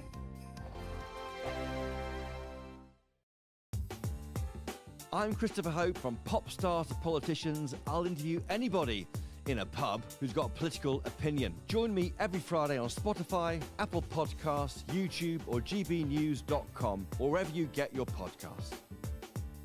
This is GB News, the People's Channel. Britain's newsroom, weekday mornings from 9:30. A Tesco store on a Scottish island has defied locals by ignoring pleas to stay closed on Sundays. Tesco's has said that no member of staff in Stornoway would be forced to work on a Sunday and that it had received a significant amount of positive reaction to its plans. Well, let's talk now to the Minister of the Reformed Presbyterian Church, Reverend Kenneth Stewart. Good morning to you, Reverend Stewart. You're trying to keep Sunday special, and if Tesco are going to open up, that means it won't be quite as special for you.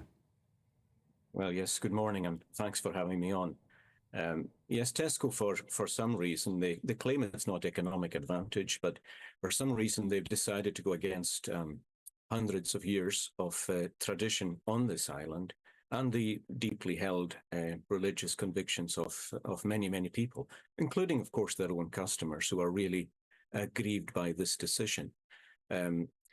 We come obviously from the standpoint that a day of rest is effectively mandatory. It's a human right, along with the other 10 commandments which have undergirded our moral and legal fabric in society. It actually enshrines the human right to a day of rest. And of course, in the UK, that's been eroded for many, many years. Incidentally, it's still far more respected on the continent. But for us here, the Sabbath or the day of rest has been very, very important. It's not just what we do, it's who we are. And for some reason, Tesco have decided just to go against that. And Reverend Stewart, we were actually talking about this earlier, how in European countries, I mean, even in France, which is a secular country, still very few shops will open on a Sunday. GB News, the People's Channel. In the GB Newsroom, we bring you the news as it happens. With our team of dedicated journalists across the UK, we're ready to keep you up to date with what's happening every half an hour, every single day. Bulletins here on GB News, the People's Channel, Britain's news channel. We're proud to be GB News, the People's Channel. And as you know, we always love to hear your views. Now, there's a new way of getting in touch with us at gbnews.com/yoursay. By commenting, you can be part of a live conversation and join our GB News community. You can even talk to me, Bev Turner, or any of the members of the GB News family.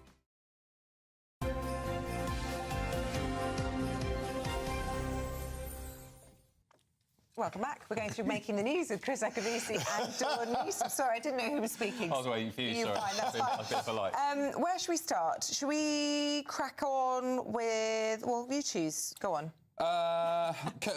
We were just talking about tipping in the delivery. Maybe not, yeah. So we're talking about tipping as in fly tipping, or we're talking about tipping as in hairdresser, restaurants? No, restaurants, bars, hotels. Delivery drivers. Well, this is it. And you're just introduced. So I've just started, and because I've been banned from driving for 6 months. What? Although I'll get my licence back in a week's time. What have you done? Oh, totting up too many points. Yeah, naughty. Yeah. Well, you do have cars that are designed to go fast. Yeah, well, listen, I tried to use that as an excuse. Yeah. The judge wasn't having it. There you go. You've done the time. Yeah, Mr. Akabisi, you might have been king of the track, but we're king of the road. Get off it. Yeah, fair enough. Anyway, back to tipping. Yeah. So I didn't realise. So I've been having a retail store deliver the groceries to my house. And so, do you think I'm expected to tip them? Well, I would. My wife has a go at me all the time for tipping delivery drivers, takeaway people. She says, stop tipping them. But yeah. I feel obliged to. Do you? No, not a prayer. So I pay the company to deliver my goods. I've got a tip on the side of that bill to deliver the goods. So the guy's doing his job. But anyway, the story here is about tipping American style. Yeah. So in America, on your bill, straight away, 10, 15, 20% on your bill. In the UK, it's discretionary. So I do tip when I'm at a restaurant. I don't tip when I'm in a bar. If you're having a jar, I don't tip in a jar. I don't have any cash on me. But now, for example, you look lovely. You do your nails and stuff. Yeah. Do you tip the? Well, I don't, but I've known them for forever, and I give them presents at Christmas and things like that. But I'd feel embarrassed to give someone a couple of coins at the end of a. You know what I mean? Well, now this. There's something called summing up. You get the sum up receipt. Sum up. Well, a lot of the time now, apparently, come across America, it's on there already. Yeah. So if you're in a restaurant and you've had your service. And on your... I don't check my bill. When I was married, my wife did, but I don't check my bill.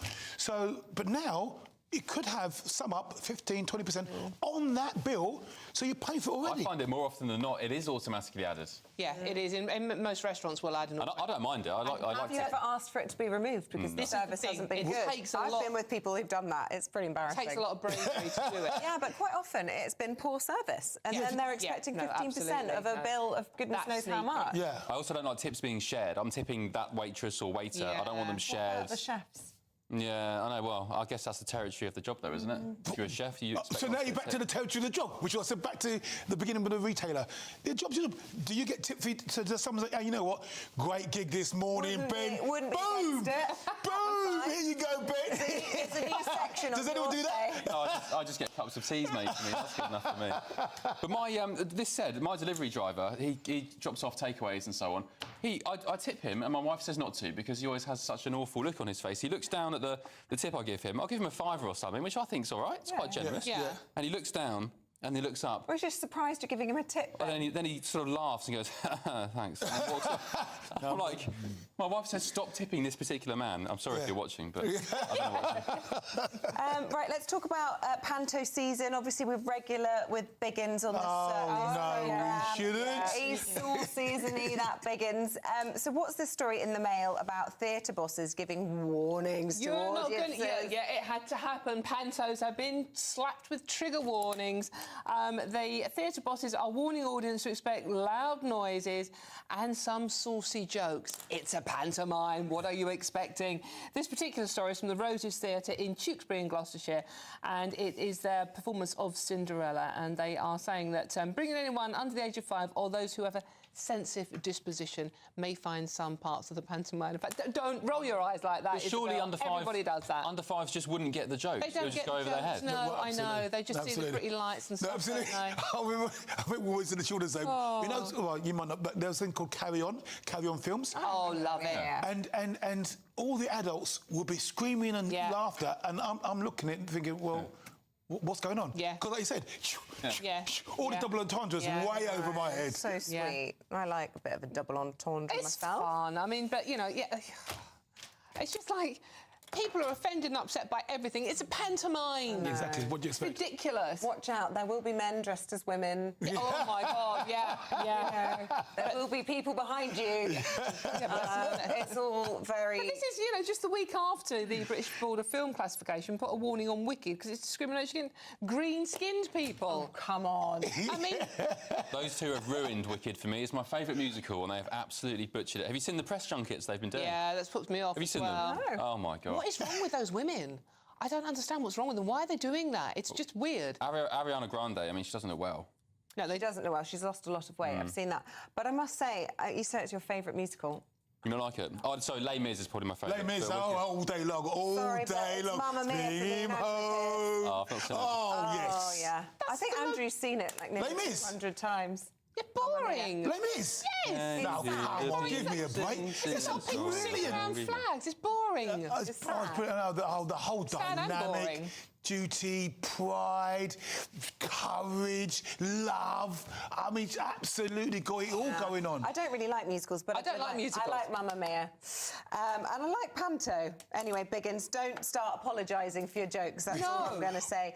How long have we got? Have we got time to squeeze in 45 seconds, Dawn? That should be long enough to talk about women in their 50s exercising more than others half their age. Yes, absolutely. The thinking behind it, it's a new survey, the thinking behind it is that older women are doing it for their health. You know, you get to a certain age, menopause kicks in, you are worried about your blood pressure, da-da-da-da-da. Whereas younger women don't exercise because, A, they think they're immortal and they don't need to, and B, they're worried about sort of like messing their hair up and getting too muscular. That's it in a nutshell. What about the older ladies? Oh, we've only got 10 seconds left. Are the older ladies not doing it to get younger men? Be careful Cougars. where you're going with older ladies. Absolutely right, Ben. I said that in the green room, baby. Look, baby, look. Buddy. Yeah. Boys, just shut up, right? Right. OK, well, more on that next time with Chris and Dawn. Meanwhile, here's your forecast of Ellie Glazier. The latest GB News travel. Good morning, I'm Russell Holding. In the Scottish borders, the A702 is closed each way between Dolphinton and West Linton after an accident. In West Yorkshire, the A650 is closed each way along Shipley Airedale Road in Bradford after an accident. On the M60 in Greater Manchester, there's a lane closed anti-clockwise.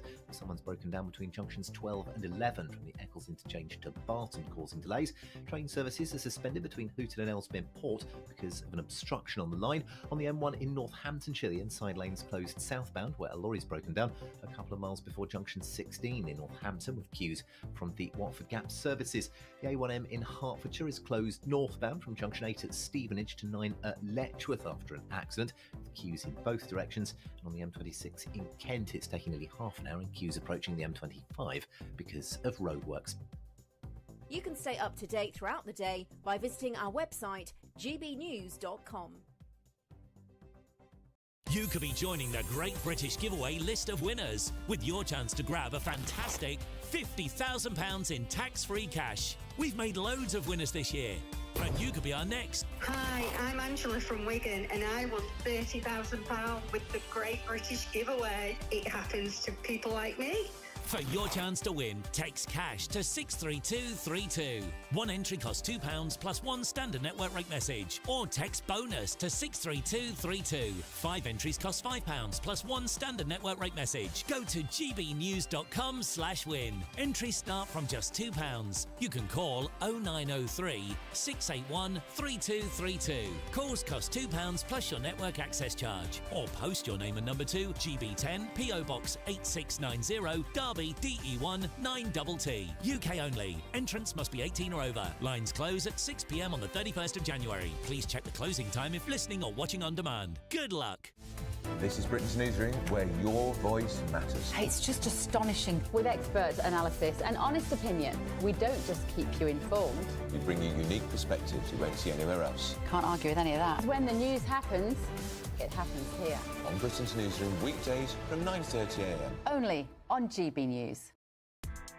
Join me, Nana Akwe, for an informative, interactive news programme with a difference. It's fun.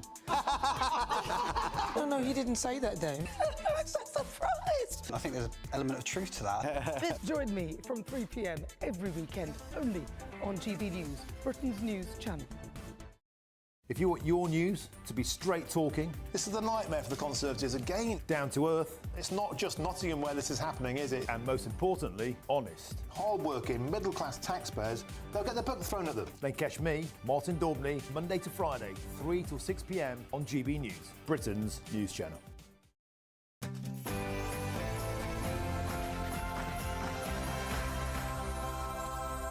Good to see you. Good morning. Mutiny is mounting at the BBC over the disgraced presenter Greg Wallace. Anger within the organisation grows after it's revealed he remained on air despite at least 4 complaints against him. Well, the BBC is now under pressure to explain why they didn't act sooner over the allegations against Wallace. And across the pond, US President Joe Biden pardons his son Hunter, claiming he was unfairly prosecuted. For who the bell tolls, Nigel Farage, alongside 9 others, are calling to radically reform or replace the World Health Organization. We'll be joined by the man himself in a few moments' time. And the world's richest man, Elon Musk, is tipped to donate to Reform UK £78 million to help Nigel Farage into number 10. Could Elon Musk be the man to shake up British politics? We spoke to the Shadow Paymaster General, Richard Holden. Say exactly the same to Elon Musk. I'd say, look, if you want to see Keir Starmer out of office, then more broadly, whether it's yourself or anybody else, you've got to support the Conservatives. And it's one of our greatest traditions, the full English breakfast. Perhaps you're enjoying one as we speak. Well, celebrating a unique culinary tradition, today is its National Day, and we are going to be looking at the do's and don'ts of a great full English. No hash browns, apparently. Oh. Elsewhere, police officers dubbed Notting Hill Carnival hell, saying they are treated like lambs to the slaughter. We're asking, is it finally time to ban the event? Police have launched their annual Drink Drive campaign, deploying additional officers on patrol to catch drivers under the influence. An Arctic blast is set to bring freezing temperatures across the country, dropping to as low as -7 in some parts. It's been a chilly start for some of us this morning, with cold weather on the way for all of us over the next day or so. Join me later to find out all the details with the full forecast. And the sport, Liverpool beat Manchester City, effectively ending their hopes of winning the Premier League title again. Max Verstappen wins a chaotic Qatar Grand Prix, and Judd Trump, as he wins the UK Snooker Championships, one of the sport's greats, passes away. It's just gone 8 o'clock. I'm Ben Leo. I'm Isabel Webster, and this is GB News Breakfast.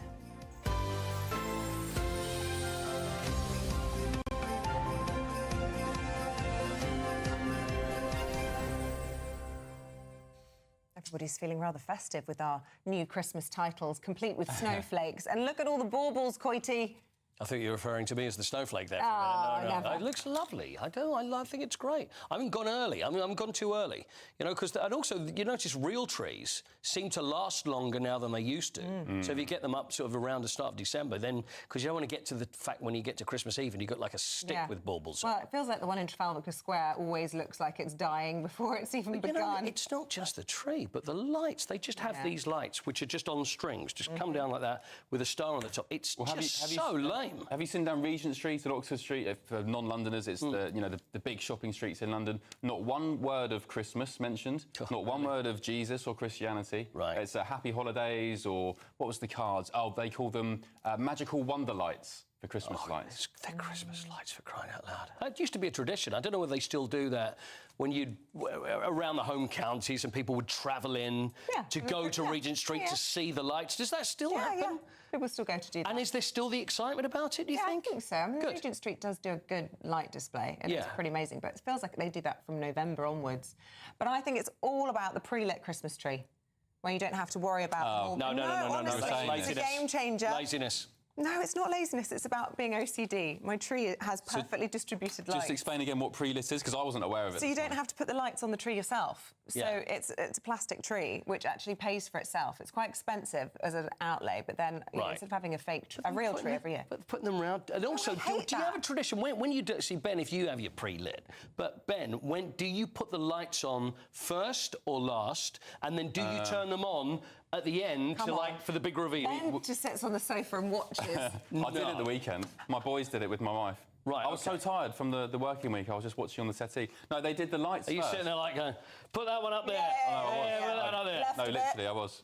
I missed the smell. We have a fake tree now, but I missed the smell of a real tree and the pines falling. Yeah, I love it. Always get a real tree. Yeah, love a real tree. Wet puddle underneath the end when you take it out of the bucket.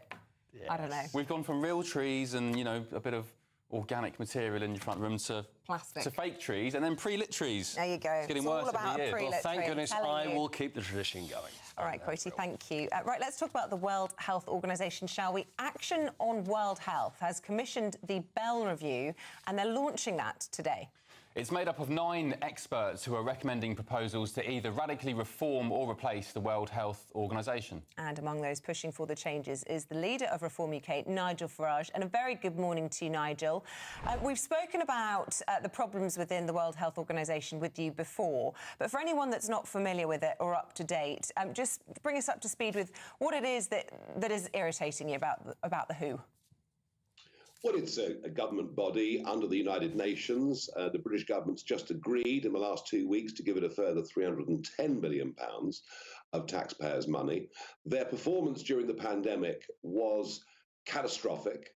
They insisted that the pandemic had come through the wet markets in China, not the fact that it was a leak from a lab in Wuhan.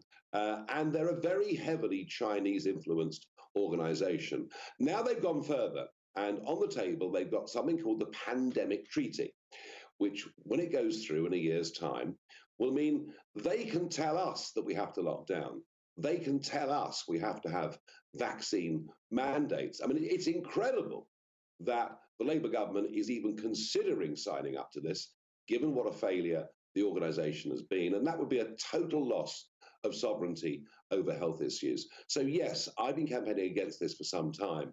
It's not just us, though, because the incoming Trump administration also is deeply sceptical about the World Health Organization, the amount of power it wants, the bad decisions it takes, and the level of Chinese influence over it. So, yes, as you said in your intro, we're launching the Bell Review. Dr. David Bell, somebody who's worked at the WHO, along with 8 other senior medics, will produce a report suggesting how we can reform this organisation to make it one where governments cooperate as opposed to giving away power. And we want this to be seriously reformed, or we have to leave it and set something else up. The World Health Organization have been quite adamant that this pandemic treaty is about cooperation, not about ceding power. They've accused you of spreading misinformation and using this as what they call, and I quote, a populist wedge issue. They deny that lockdown mandates are part of the deal, and they say any claims that countries would be required to give away 20% of their vaccines, they say, are simply not true. Well, it's absolutely explicit in their proposed treaty. They couldn't get it through this year, but they're determined to bring it back next year. It's the same loss of sovereignty we had as members of the European Union. It's a Brexit-style argument, but this time it's around health. And frankly, when you look at the pandemic and the 3 major lockdowns we had in our country, I think they proved to be, frankly, the worst peacetime decisions ever taken by a British government. No one's been properly held to account for the damage it's done to our young people, our old people, our health service. And the idea that a remote group of people, unaccountable to anybody, could lock us down in the future is just unacceptable and should be stopped. And yet, when Labour are challenged, the government are challenged in the Commons, they deny the facts. They're there, they're real, they're clear. We're serious about this campaign, and I promise you, when I look at who Donald Trump has appointed to be his health supremos, they share the same skepticism as me. So if ever there was a moment to reform this organisation, with Trump coming in a few weeks' time, it's now. Yeah, it seems quite poetic, the full circle the US has had with regards to their health leaders. You had Jay Bhattacharya, who's the head of the NIH, which was Anthony Fauci's job. And we all remember him during COVID, and of course RFK Jr. as well. In a reformed WHO, Nigel, where would the funding come from? Because you've expressed concerns about it coming from China. Bill Gates, of course, is a massive influence as well. Yeah. Where would funding from a reformed organisation come from? Well, I think if we reformed it, then the Trump administration would happily play a role. We would happily play a role, as opposed to just giving away hundreds of millions with no questions asked. No, I mean, look, the argument for international cooperation is always a good argument. But the trouble is, all these globalist organizations, whether it's the EU, the UN, the WHO, they always use these situations to take power upon themselves. And that's what we've got to stop. And it's really a closed shop. This guy, Tedros, has been running it for years, despite having no medical history at all. His own sister is in a highly paid job. I mean, talk about jobs for the boys. No, this organization doesn't work. It failed during the pandemic in every single way. It covered up to protect China, and we should not be giving our hard-earned money to an organization that wants to take our sovereignty. Nigel, can I ask you, whilst we've got you and talking about hundreds of millions of, whether it's dollars or pounds, these rumours, come on, you know I have to ask you. Your pal Elon Musk, that you spent election night with, is rumoured to be about to donate $100 million US, I think that's 78 million pounds, in a big, and I quote, F you to Starmer. Is this true? Is it going to happen? I have absolutely no idea where this story comes from. It was a Sunday Times journalist that rang me on Saturday with it. I have literally no idea about this at all. What I do know is that Elon Musk is very supportive of me, what I'm trying to do, and he thinks that if reform do well in the UK, we can bring about the same kind of change that he intends to do with Donald Trump in America. All of that is true. Yes, he is very supportive, but honestly, this idea of huge sums of money, well, let's put it like this. It hasn't been discussed with me.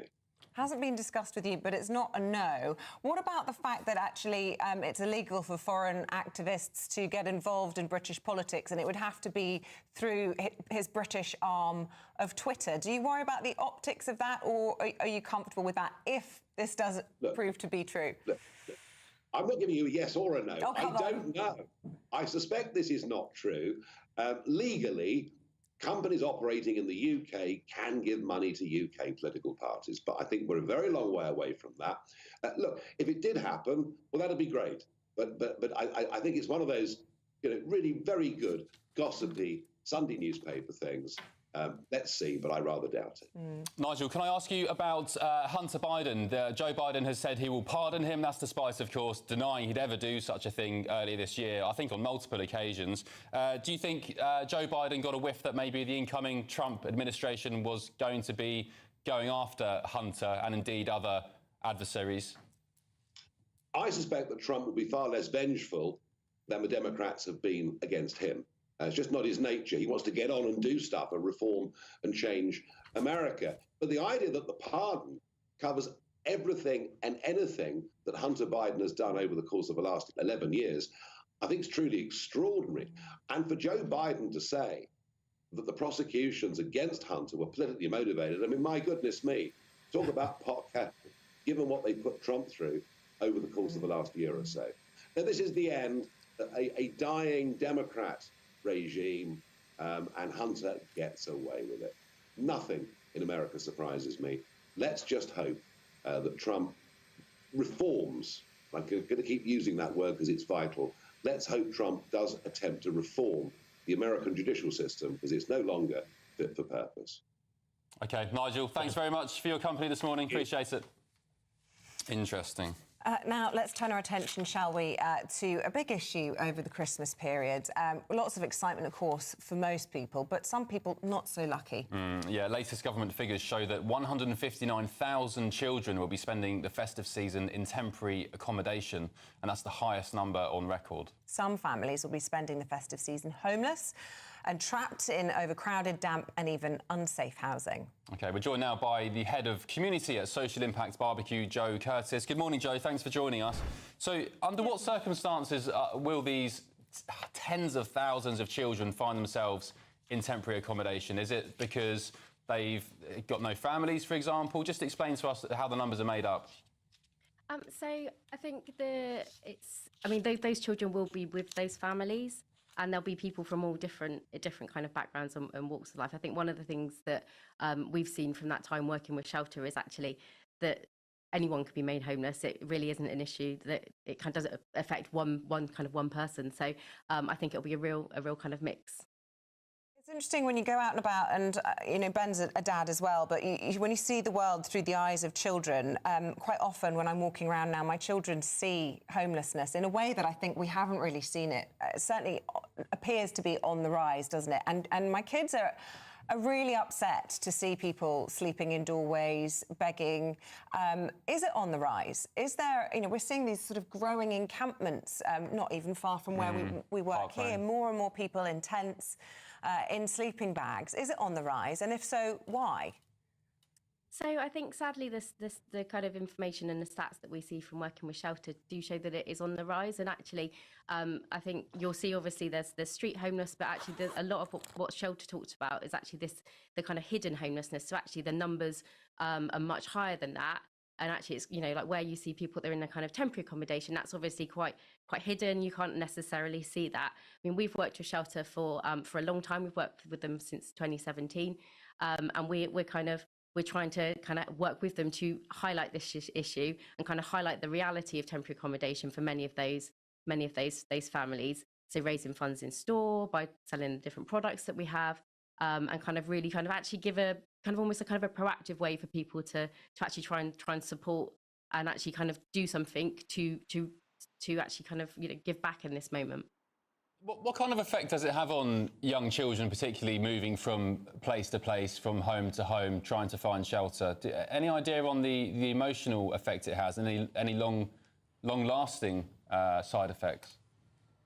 Yeah, so I think sadly, it can be really difficult, and I think the information that we see from shelter and the work that we're doing them at the moment, actually just really trying to highlight this issue of homelessness. We're actually trying to show some real stories. So at the moment, we're kind of using this concept of snow globes to actually highlight the reality is being kind of quite stark and actually can be very damaging on people's well-being. So we've taken stories working with shelter and the different families that they support, and we've kind of taken this concept of snow globes and almost flipped it on its head. Because I think when you think of snow globes and you think of Christmas, you really think of kind of really festive scenes, really kind of scenic, really idyllic. And actually, what we've done is we've actually taken real stories and we've kind of depicted those in models, which we're then putting on snow globes and displaying these in our stores to actually show the different kind of realities for people that are in temporary accommodation. And there's kind of really different sort of things. So we've seen things that highlight kind of issues with pests, things with the kind of space and the kind of overcrowding. And one of the stories that really hit me is one of the people that shared their story, Grace. Actually, she was placed in accommodation on the 3rd floor of a hotel. As a wheelchair user, that meant that property was actually inaccessible for her because the lift was out of order and there were only stairs. Which actually fundamentally, that for her and her family, that wasn't a kind of a suitable place for her to be staying. Yeah, sad, isn't it? Sad. Joe Curtis, thank you very much. I think it was on Friday last week, Christmas, it just exacerbates the loneliness problems and the homelessness problems and children who are in abusive homes or haven't got accommodation. Yeah. It's a tough time of the year for a lot of people. Yeah, absolutely.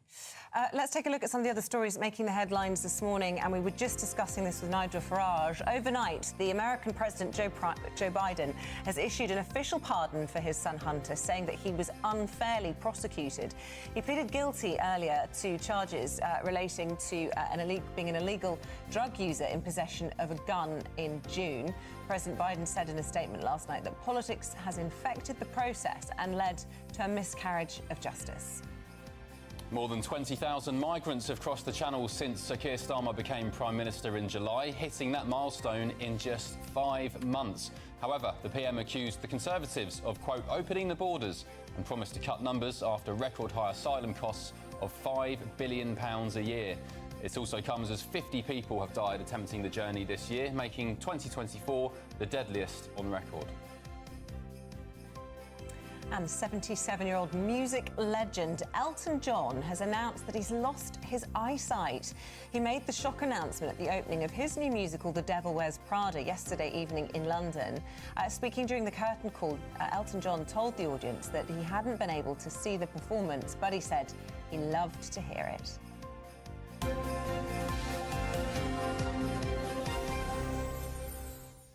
OK, it's going to be very nippy, I think, in the next couple of days. -7 somewhere, up north, maybe a bit warmer down south. Up north, that's my northern accent. Out of 10? About 2. Come on. Up north. Up north. Not up north. Up north. No, up north. Come on, northerners. Depends where you're from. Well, maybe. Right, let's have a look. Here's Ellie Glazier. Up north. Expect a warm front, moving from the kitchen right through to the rest of the house. Boxed Boilers, sponsors of weather on GB News. Good morning, welcome to your latest GB News weather from the Met Office. It's been a bit of a chillier start for many of us this morning, with colder weather on the way for all of us as we head over the next couple of days. Back to what we've got out there at the moment though, a chilly start across parts of Scotland, some sleet and snow showers across the very far north, sinking their way southwards, and across northern parts of England, outbreaks of showery rain sink their way towards the southeast as we head towards the afternoon. For Northern Ireland, Wales, southwestern parts of England though, plenty of sunshine through the afternoon, plenty of blue skies on offer, but with northerly winds feeling much colder than over the weekend. Only 10 or 11 degrees in the south and 5 or 6 further north, and with some brisk northerly winds along eastern coast, feeling colder here through the afternoon too. As we then go into Monday evening, the outbreaks of showery rain across the southeast do linger for a time, but eventually clear their way offshore as we go through the evening. For southwest England, parts of Wales, generally staying dry through the evening, maybe 1 or 2 showers around, and perhaps 1 or 2 showers for Northern Ireland too. For Northern England, parts of Scotland generally staying dry to end the day, plenty of clear spells around. 1 or 2 isolated showers still across northern and eastern parts of Scotland. Again, these turning to sleet and snow in places. Those brisk northerly winds do continue along eastern coast, perhaps 1 or 2 showers here overnight Monday and into the start of Tuesday. But for most of us, it'll be turning drier overnight with plenty of clear spells, and light winds will mean it turns quite chilly as we start on Tuesday morning. Quite a widespread frost across the UK, down below 0 across much of Scotland and northern England, and even in the south, only around 2 or 3 degrees for many of us. So a chilly start to the day across much of the UK on Tuesday, but quite a bright start, plenty of sunshine to start the day. However, quickly turning cloudy across western areas as we see this weather front arriving, pushing its way eastwards as we go towards Tuesday afternoon, turning to sleet and snow over the hills across northern parts of the UK through Tuesday afternoon. Another chilly day to come for many of us, only 4 or 5 degrees in the north and around 9 or 10 in the south, so around average for the time of year. Woo! A chilly start will give way to a lovely, warm afternoon. Boxed Heat Pumps, sponsors of weather on GB News. It is time now for our biggest and our greatest Great British giveaway. You got that. And this year, or even this time, it is £50,000 in tax-free cash. Yes, it's the biggest cash prize we've ever given away, and it could be yours. Here's all the details you need to win. Imagine getting the call to tell you that you've won £50,000 in tax-free cash, our biggest cash prize of the year. Oh my God. That's a big surprise. Oh my God. This is amazing. I'm in shock. That is absolutely fantastic. Thank you. For your chance to win £50,000 cash, text cash to 63232. One entry costs £2 plus 1 standard network rate message, or text bonus to 63232. 5 entries cost £5 plus 1 standard network rate message. Go to gbnews.com/win. Entries start from just £2. You can call 0903 681 3232. Calls cost £2 plus your network access charge, or post your name and number to GB10 PO Box 8690 Derby DE1 9TT. UK only. Entrance must be 18 or over. Lines close at 6 p.m. on the 31st of January. Please check the closing time if listening or watching on demand. Good luck. Luck indeed. Wouldn't that be nice? What would you do? 50 grand at this 50k. time What would you do? of year. Don't say something boring. Save it. No, I knew you were going to say that. Invest it. No. Something boring. I'll probably buy a racehorse. Oh, for goodness sake, or a flash car, knowing you. No, not cars. I'm not that fussed about cars. Okay, racehorse. Still to come, Coitie's here with all the sports news, including Liverpool. They played Man City last night. Was that better? That was quite better. good, yeah. Yeah, top of the table clash in the Premier League. Who won? Coitie's here to reveal all in just a second. Liverpool.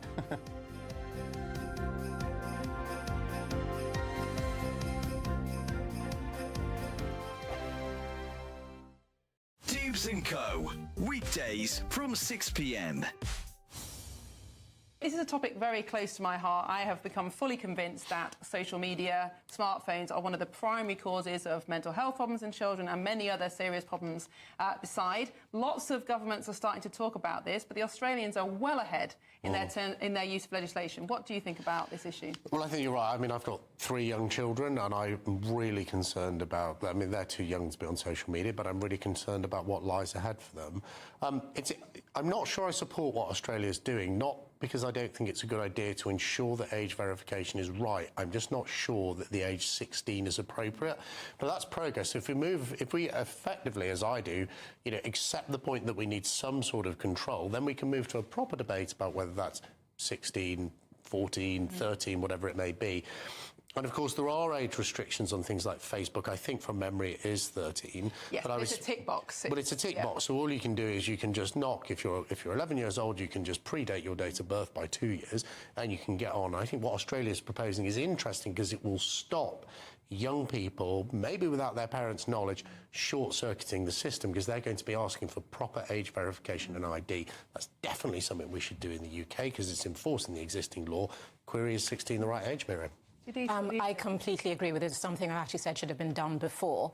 And I think what is good about it is that for a long time, a lot of governments have been saying that the actual social media companies should take more responsibility, but they're not going to because it hurts their bottom line. The most voracious users are younger users. So they will pledge that, oh, I'll put the tick box in, but the kid is the one who's going to actually tick the box.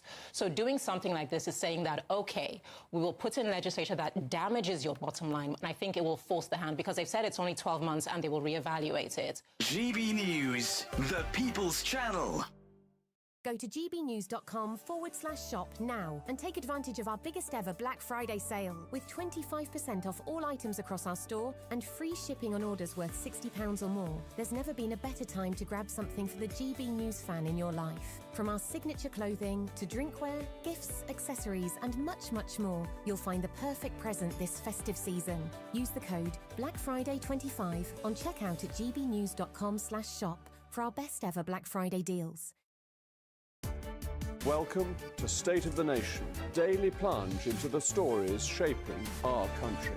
I'm Jacob Rees-Mogg, and Monday to Thursday we bring you the insights, the facts, the truth about how our country is being governed. Because what happens in Downing Street matters down your street. Tune in to State of the Nation every Monday to Thursday, 8 to 9 o'clock. Only on GB News, the People's Channel, Britain's news channel.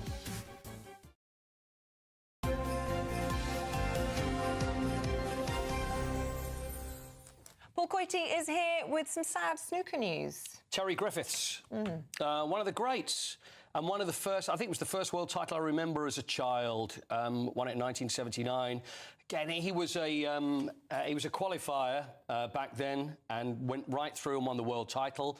Beat Dennis Taylor, I remember, who was also a qualifier that year as well. Won the world title, and Terry's passed away at the age of 77. Had fought Alzheimer's for some time, but one of the greats of snooker, because at the time, snooker in the late 70s, especially the early 80s, was huge on TV. Now, obviously the game hasn't changed, and I don't think snooker is quite the popularity that it used to, but this is probably to do with the fact there's so much sport on TV. Whereas back in the day, the World Championships, people would get any live sport that they could. So when that was televised, you'd be all over it, whether you like snooker or not, and there was a TV show called Pot Black that was in the 70s that all the great players were involved in. So that made the snooker players of that day real superstars, and Terry Griffiths was certainly one of those. And if you remember Snooker Loopy with Chaz and Dave, Snooker Loopy Nutso, we with all the back. I don't believe I actually sang that as a tribute to Terry Griffiths. Eamon would have been chiming in. He would have been there. He's probably singing it now. But how does he compare to, say, Ronnie O'Sullivan? Ronnie, you know what? They're on different levels. I think Ronnie is probably the greatest snooker player that we've ever seen. Judd Trump is up there. I mean, Judd Trump won the UK Championship last night, and he's now the world #1. Terry had already won it, so he'd won the Triple Crown, he'd won the Masters, he won the UK Championship as well, and won the world title. He's just another one of those names, and I hate to use that corny phrase, yesteryear, but that was it. It was a golden age of snooker, and Terry Griffiths was very, very much part of that. So it's very sad that we've lost him, because he truly was one of the greats. Thoughts with his family? Yeah. What else is in your box of tricks? In my box of... Do you know what? We could mention what happened yesterday and Pep Guardiola and the fact that he was holding up his six fingers. It was, by the way, on 2 hands, just to let everybody know.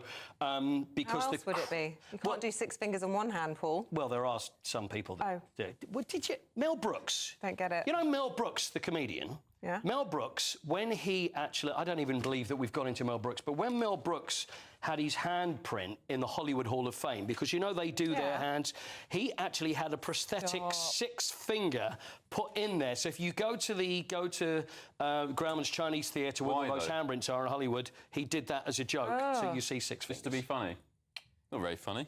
Well, sometimes you've got to have a sense of humour to find it funny, Ben, and it is quite funny. So, but anyway, that's... And also, Pep giving it the old 6. Yeah, the whole point of that was to show, because people were singing to him. You're getting sacked in the morning. It's what the Liverpool fans were singing. So they were all singing that to him yesterday. So he holds up 6 fingers to try and say, listen, I've won 6 titles. You didn't really need to do that, Pep, anyway. But anyway, he had to try and make a point. But apparently all the people that were barracking him, giving a hard time, apparently Pep said it was middle-class women of a certain age that were doing that to him. I can't believe that. But anyway, so there we are. 3rd round draw is today as well, 7 o'clock for the FA Cup. We all have the FA Cup, still the greatest cup competition. Very quickly, who's doing the draw? Is it a celeb name? Or... Oh, yeah, they usually do. They usually do it. And a couple of ex-players, and then they'll have the electric thing, and then... hold up the ball, number 35. You should be like the voice of God on that. You'd be so good. Do you think so? I want to do the draw. Exactly, you'd be the celeb I'd like to do the ushering in that. I'd make sure Tottenham were drawn at home to maybe a non-league team like Arsenal probably will be later on this evening, but we'll see. Coity, you're going to be back, aren't you, tasting a full English with us very shortly? Yeah, I will, yes. Great, don't run away. Of course. We look forward to it. Thank you. Still to come, Dawn Neeson and Chris Akabusi will be back to go through what's making the news today.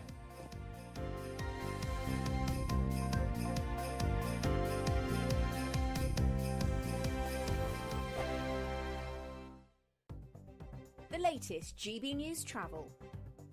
Good morning, I'm Russell Holding. In West Yorkshire, the A650 is closed each way along Shipley Airedale Road in Bradford after an accident. On the M60 in Greater Manchester, there's a lane closed anti-clockwise where someone's broken down between junctions 12 and 11 from the Eccles interchange to Barton, causing delays. On the M602 in Greater Manchester, there's a lane closed westbound after an accident between junctions 3 and 2 towards the Trafford Park junction at Eccles. On the M6 in Cheshire, 3 lanes are closed northbound after an accident between junctions 18 and 19 from Middlewich to Knutsford, causing queues. On the M1 in Northamptonshire, the inside lane's closed southbound where a lorry's broken down a couple of miles before junction 16 near Northampton, with queues from junction 17 for the M45. And the A1M in Hertfordshire's closed northbound between junctions 8 and 9 from Stevenage to Letchworth after an accident, causing delays in both directions. That's the latest. You can stay up to date throughout the day by visiting our website, gbnews.com. Every Saturday, 10 till 12, we'll bring you all of the news that you need to know. We'll also remind you that there is so much to smile about. It's my favourite time of the week. I get to relax, enjoy some light-hearted stories, and let Ellie teach me about fashion too. That's Saturday Morning Live, every Saturday, 10 till 12. Only on GB News, Britain's news channel. This is Britain's Newsroom, where your voice matters. It's just astonishing. With expert analysis and honest opinion, we don't just keep you informed. We bring you unique perspectives you won't see anywhere else. Can't argue with any of that. When the news happens, it happens here. On Britain's Newsroom, weekdays from 9:30 a.m. Only on GB News. We're proud to be GB News, the People's Channel, and as you know, we always love to hear your views. Now, there's a new way of getting in touch with us at gbnews.com/your-say. By commenting, you can be part of a live conversation and join our GB News community. You can even talk to me, Bev Turner, or any of the members of the GB News family. Good Afternoon Britain isn't just about us. The wonderful thing about this programme is it's about everyone watching. It's an interactive programme. Well, there absolutely is something to see here, and we're going to be talking about it more. Whether it's breaking royal news, Will, please bring us up to date. Or indeed a particularly punchy speech in the House of Commons. Very, very curious. We bring it to you live, and then we bring you live reaction as well. That's Good Afternoon Britain, weekdays from midday. Only on GB News, the People's Channel, Britain's news channel. Mark Dolan tonight is your weekend dose of news, debate and entertainment. This sounds like a wild conspiracy theory. Don't miss My Big Opinion. Mark Meets at My Take at 10. Democracy is a funny old thing. And we don't do boring, not on my watch. I just won't have it. Let's go and get another glass of that bubbly. You've earned it. That's Mark Dolan tonight, Saturday and Sunday, 9 to 11, only on GB News. The People's Channel, Britain's news channel.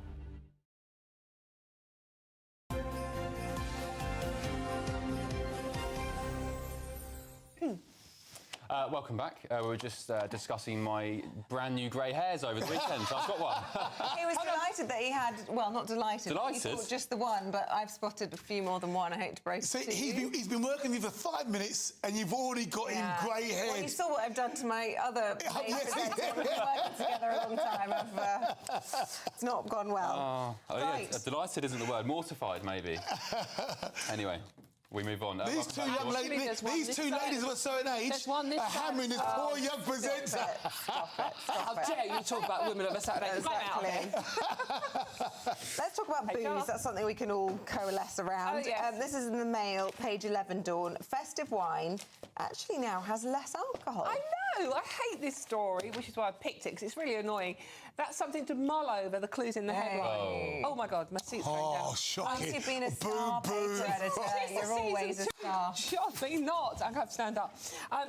The Mail, this is the Mail exclusive, have done a survey, and they've found that most of the big supermarket retailers have cut the alcohol by volume in their mulled wine, but many of them are still charging the same price. So from November 2022 to November 2024, the alcohol by volume has gone down on average 0.5%, but the prices, in some cases, not all, have gone up.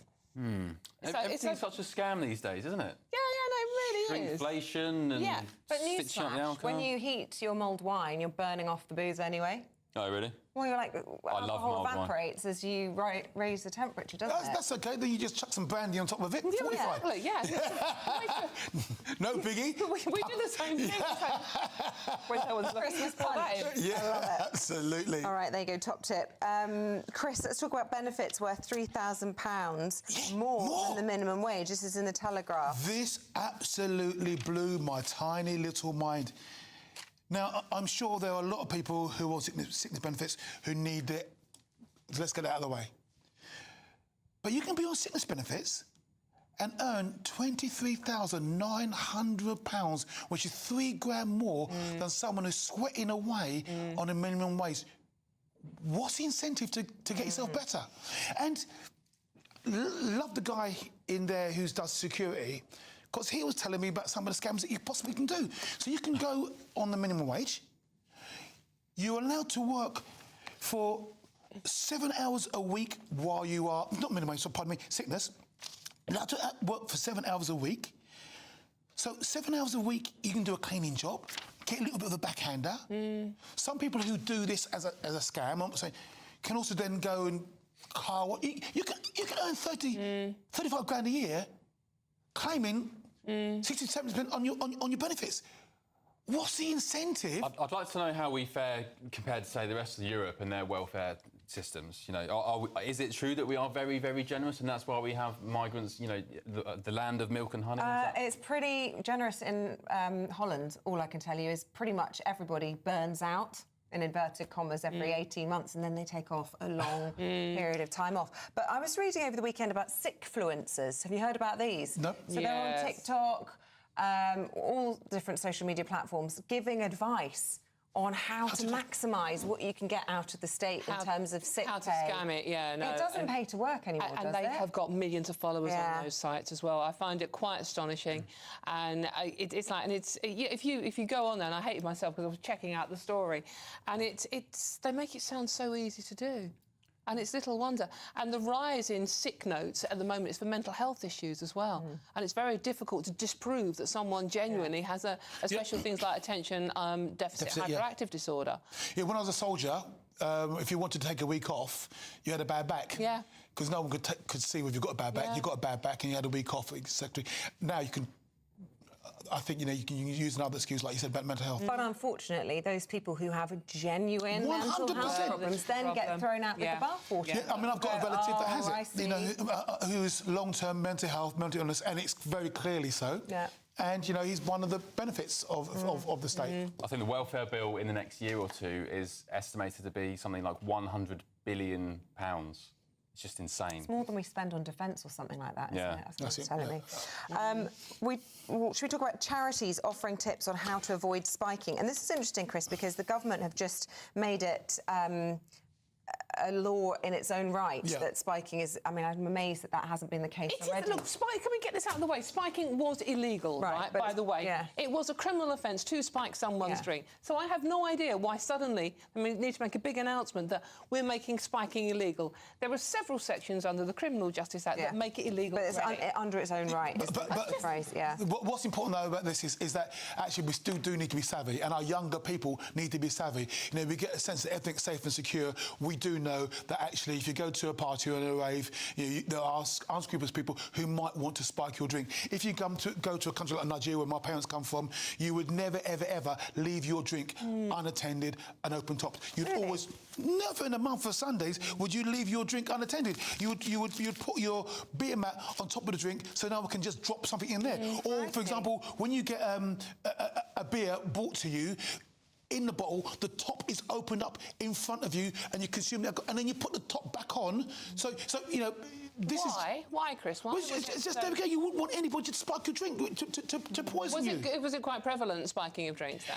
Well, no, the awareness that someone can advertently put something in your drink that affects you, or your food even. I think there's a sense, in a developing world, there's a sense that you are open to that sort of issue, whereas in the UK, for a long time, we've assumed that everybody is above board and not scrupulous. Yeah. I've experienced it on another side. So, it's important to be aware, and I think that's what this is saying. The charity say, be aware. I'd never accept a drink from a stranger. Would you, Dawn? No, not at all. Yeah. And I've always been... I used to work in pubs, and I was always very, very wary about having pints poured and left on the bar. I'd always order a bottle of beer rather than a pint that's poured for me. Well, so if there was like 5 drinks or 4 drinks, and we all got to do that, it's a different thing if you've all got your hand in there.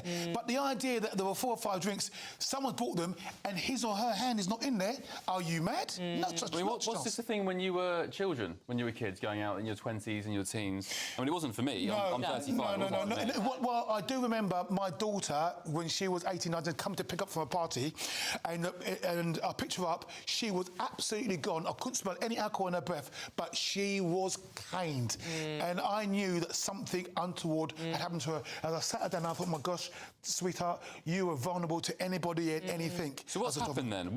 Someone has spiked her for sure. No, but generally in society, what is it with this thing with spiking? Because it didn't exist when I was around as a kid and going out in Ibiza and whatever. What's happened? Is it men who are watching porn? Is it... I don't know. It seems quite sinister to me. I wouldn't let my kids, if I had a daughter... Yeah, it's an interesting question, actually. I think maybe it is the fact that there is more pornography now, more accessible to everybody on social media. Is it a sexual thing? It's definitely a sexual thing, but also on that point, boys aren't immune. There's a lot of predatory attacks and horrendous cases, isn't there, of a man targeting other men. Yeah, 100%. Well done. A horrendous case in Manchester, wasn't it, where young students were being targeted. And in Brighton, there was a big old story in Brighton where somebody did all that stuff. But I think also accessibility to stuff. In our day, it's not easy to get hold of drugs and all that sort of stuff. Whereas today, internet, download it, there you go. Boom, And I was in. also reading over the weekend that whilst the cost of alcohol is going up in an inflationary way, drugs apparently aren't. Yeah. It's becoming more affordable. Yeah, I think it's a combination. I think it's a great point about the drugs being more easily available. Oh, dear. Thank you both. Thank you. Bunch of wrong ones. Imagine being the kind of person to drug someone in their drink. Wow, Baffles my mind. Yeah, mate, murder. Someone dies and you know you killed that person. Sauce. Right, guys, we're going to have a bit of a change of tune altogether, and we're going to celebrate the culinary tradition of an English breakfast. So stay tuned if you fancy a fry-up with us. See you in a mo.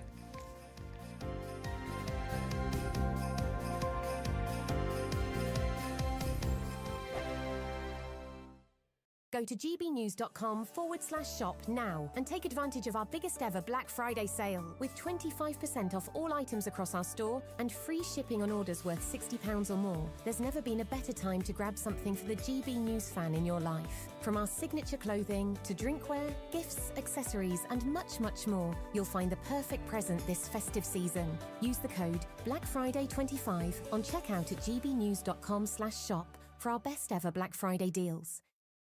Friday Night Live with Mark Dolan from 8 p.m. You know, whenever I want to have a laugh, I will fire up a Ricky Gervais special on Netflix. He's funny, isn't he? Very politically incorrect. I might watch a vintage episode of Fawlty Towers if it hasn't been cancelled. Or I could just read up on the latest musings from the Welsh Labour government. And this week they have waged war on the countryside, which is apparently unwelcoming to British people of colour. Well, it's true, isn't it? I mean, those racial checkpoints in the Wye Valley are completely unacceptable. And the snowy bits of Mount Snowdon scream white privilege. Can you believe this story? It's proof, if you needed it, that Welsh Labour are barking mad and talking a load of shih tzu. I think what's so interesting about this, I mean, this is an absurd question. This is ridiculous. Obviously, dogs and the countryside are not inherently racist. I think this entire connection between what is effective cultural Marxism in addition to what is effective socialism that is at the heart of Welsh Labour and many other hard left groups in the United Kingdom. I got to do a correction. Go because on. It's not Welsh Labour. It was one little thinky-tanky that did some research. I know it was taxpayer funded, but it was just a suggestion. Welsh Labour have not gone, yes, that's a good idea. This research, which I wholly agree is quite absurd, was done by interviewing the 4% ethnic minorities of Wales, and they came out with the fact that they don't feel welcome in green spaces because there are so many dogs, and that's how this was born. I mean, I don't know whether that makes it make any more sense. And the fact that taxpayers are footing the bill for research like this is the real scandal. That we had this earlier conversation about the National Health Service, where all of our money is going and being wasted, and it is also being wasted on absolute nonsense like this. GB News, the People's Chat. It's Patrick Christie's Tonight, and here we do things differently. It's explaining the absolute madness of this, doesn't it? It's explosive. I mean, this is very good. It's lively. 850. Your government sat there short and it did nothing. It's controversial. And the Middle East has been in turmoil since before I was born. It's everything you need to kickstart your evening. Everyone's had their Weetabix tonight. I love to see it. That's Patrick Christie's Tonight, weeknights from 9 p.m. Only on GB News, the People's Channel, Britain's news channel.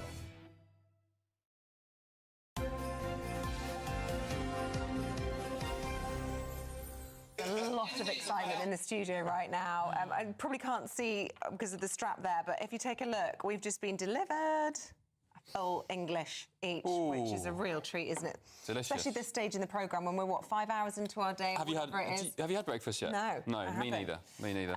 It is, of course, English Breakfast Day. It takes place on the 2nd of December every year, and it is, believe it or not, celebrated around the world. Really? Absolutely. Well, the Full English, of course, is making a roaring comeback, apparently, and is the most popular it's been in 60 years. Well, joining us in the studio is wellness chef Sandy Barra, who's been very busy cooking, I think, is it 3 different types of breakfasts here, or 2 different ones? 2 different kinds. 2 different types, OK. So Ben and I have got the traditional Full English, and then Coity has got a bit of a twist on it.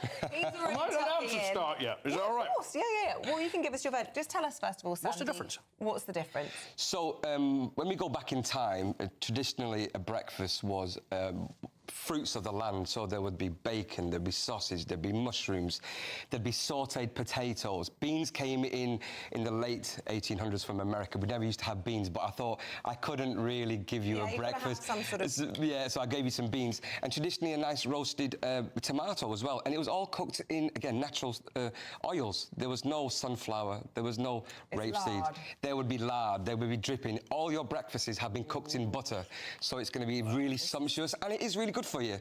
The only difference is that on your breakfast is there's no potatoes, no sautéed potatoes, but I've given you chopped tomatoes. OK, fine. Tinned, good old-fashioned tinned, which you would find in a nice creasy spoon in any London cafe. They are the healthiest type of tomato. You can get a tinned tomato, aren't they? Absolutely. So you got a bit of both. So I get a bit confused, because if I've got tomato and I've got baked beans, and if I have tomato sauce, it's too much tomato-y business going on at the same time. Can I say, as a chef, whenever I want to make my tomato taste even more tomatoey and gorgeous, put a little squirt of tomato sauce, ketchup, on top of your grilled tomato, and everyone will say, where are those tomatoes from? Right, I got you. A little cheeky trick, we're enhancing the flavour.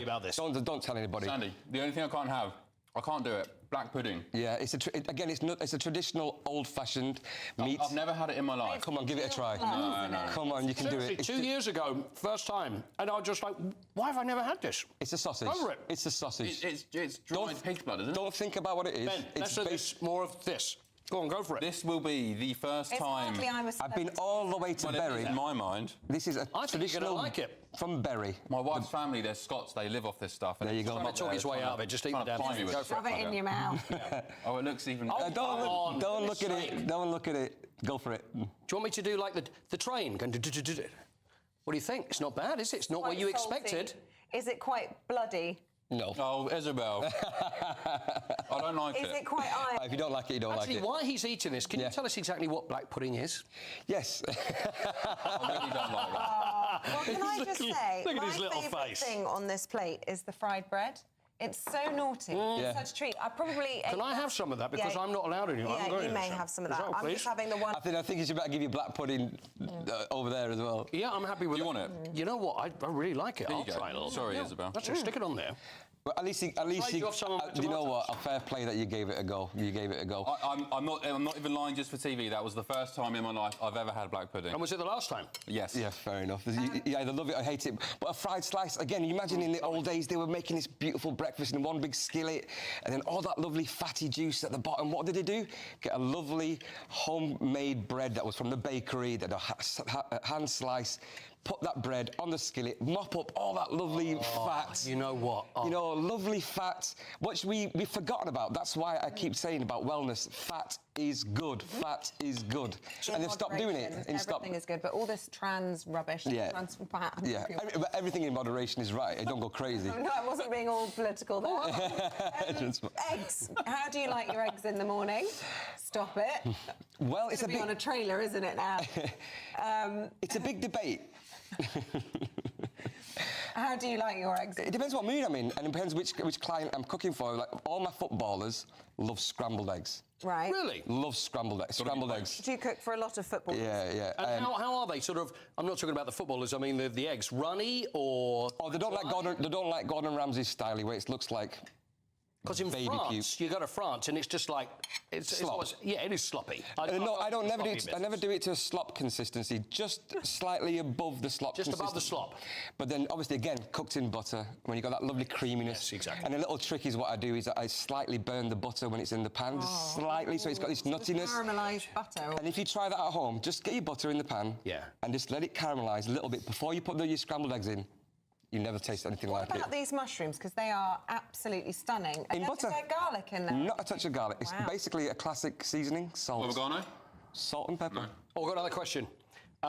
Scrambled eggs. Yes. Do you add milk to the scrambled eggs?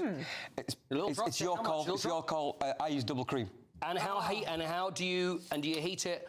High or just low and slowly? Medium heat. Right. If you have the pan too hot, when you put the eggs in, it's just going to go brown, and you don't want brown eggs. You just want a nice medium heat. What I do recommend, though, is warm the pan up so the whole pan is warmed, right? And then turn it down so it got this lovely heat consistency in there. My fried bread is sensational. She used to microwave.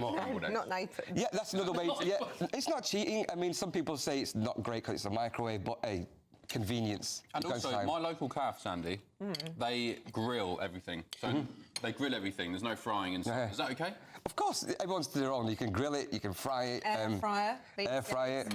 In some greasy spoons, they just have one fryer and they chuck everything in it. Even the mushrooms and the fried bread. You got that very typical taste that comes from a greasy spoon that you can't emulate at home. Or if you go to a farmer's market, they're doing it on a sort of massive frying plate, aren't they? Yeah. Buy I remember a kid in Manchester. I went to this building site, and I'll never forget the lads were all cooking on a big, massive spade. Yeah. It was a clean spade. Yeah. And I remember this big block of lard going onto the spade. It was one of the best breakfasts I ever ate as a child. It was one of my favourite memories. Is my dad was a plumber and used to work on building sites. So when I was a kid, he used to take me along.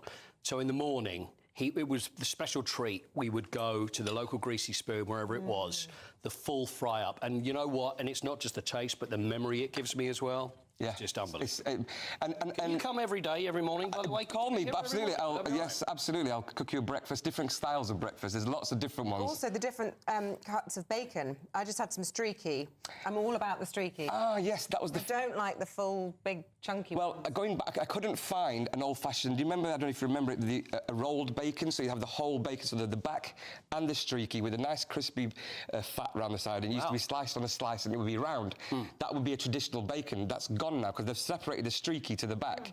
So you guys got a bit of both. You got streaky and back. Streaky, I think. I'm streaky all the way. What about you? I've no idea. I just shoveled it all in. I like the skinny or the fat? Streaky, too crispy. Oh, you like it sort of... Something to get your teeth into. Oh, you want it crispy? Not soggy. No, it's too crispy. So rude. You haven't eaten that black pudding yet? Get it. I've already had a nice piece of it. Go on then, big chunk to finish off the hour. Absolutely, I've got no problem with the black pudding. Seeing as you I'll have a little bit of black pudding. Have some I've had your fried bread. I'll put a bit of egg on there as well.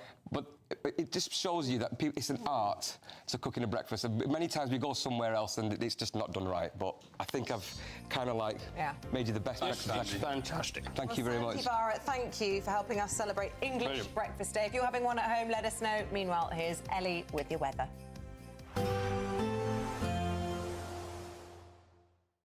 We'll see a cold snap, which will quickly develop into a warm front. Boxed Boiler Repairs, sponsors of weather on GB News. Good morning, welcome to your latest GB News weather from the Met Office. It's been a bit of a chillier start for many of us this morning, with colder weather on the way for all of us as we head over the next couple of days.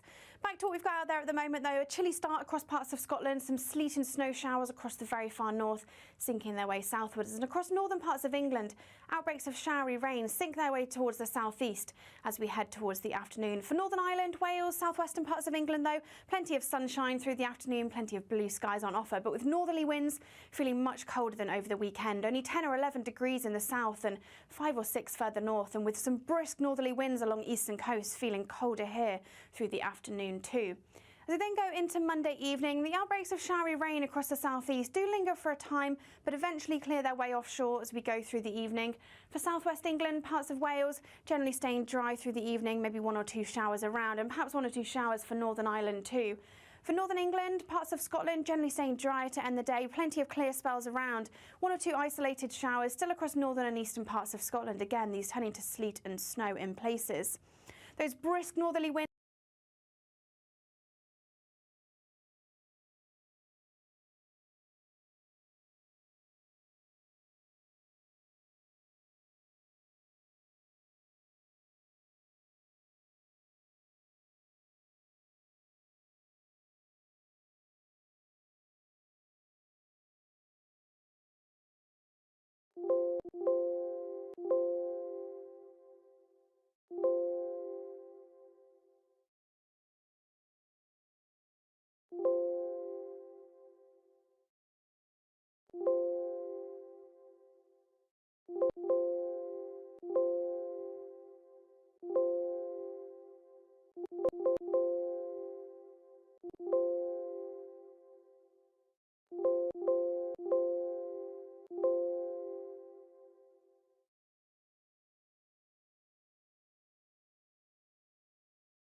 we're making and made agreements around the world in order to make that process easier too as well. So there's lots of activity going on. We've inherited, of course, a failing system, and we're tackling that. So I don't think the public, as I say, will want for seeing us put lots of energy into this. OK, well, you say that, Mr Norris, and of course Christmas and the New Year is a time for reflection and looking back.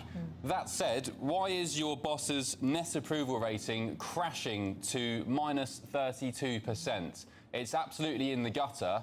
If everything's hunky-dory and the public are happy with what you're doing and this government, the way this government is going, why is his net approval rating so bad? Well, Ben, you've on your show and and on the clips you've done over the years, you've had ministers from the previous government on a day-by-day basis come with short-term, sugar-high political solutions to try and change popularity on day-to-day polling, a point here and a point there, all of which has damaged public services, damaged our economy, left us with the migration system that we've got that's totally failing. So we're not doing that as a government. We're not living and dying by day-to-day opinion polling. We're making long-term investments and reform in this country to deliver the change that people want to see. That's what we set out at the election. The greater detail people will see this week as well. That's what we believe proper government to be, rather, as I say, than living and dying by day-to-day polling. What you did set out before the election was very much your strategy that those with the broadest shoulders should bear the brunt of the pain as you see it leading into your administration.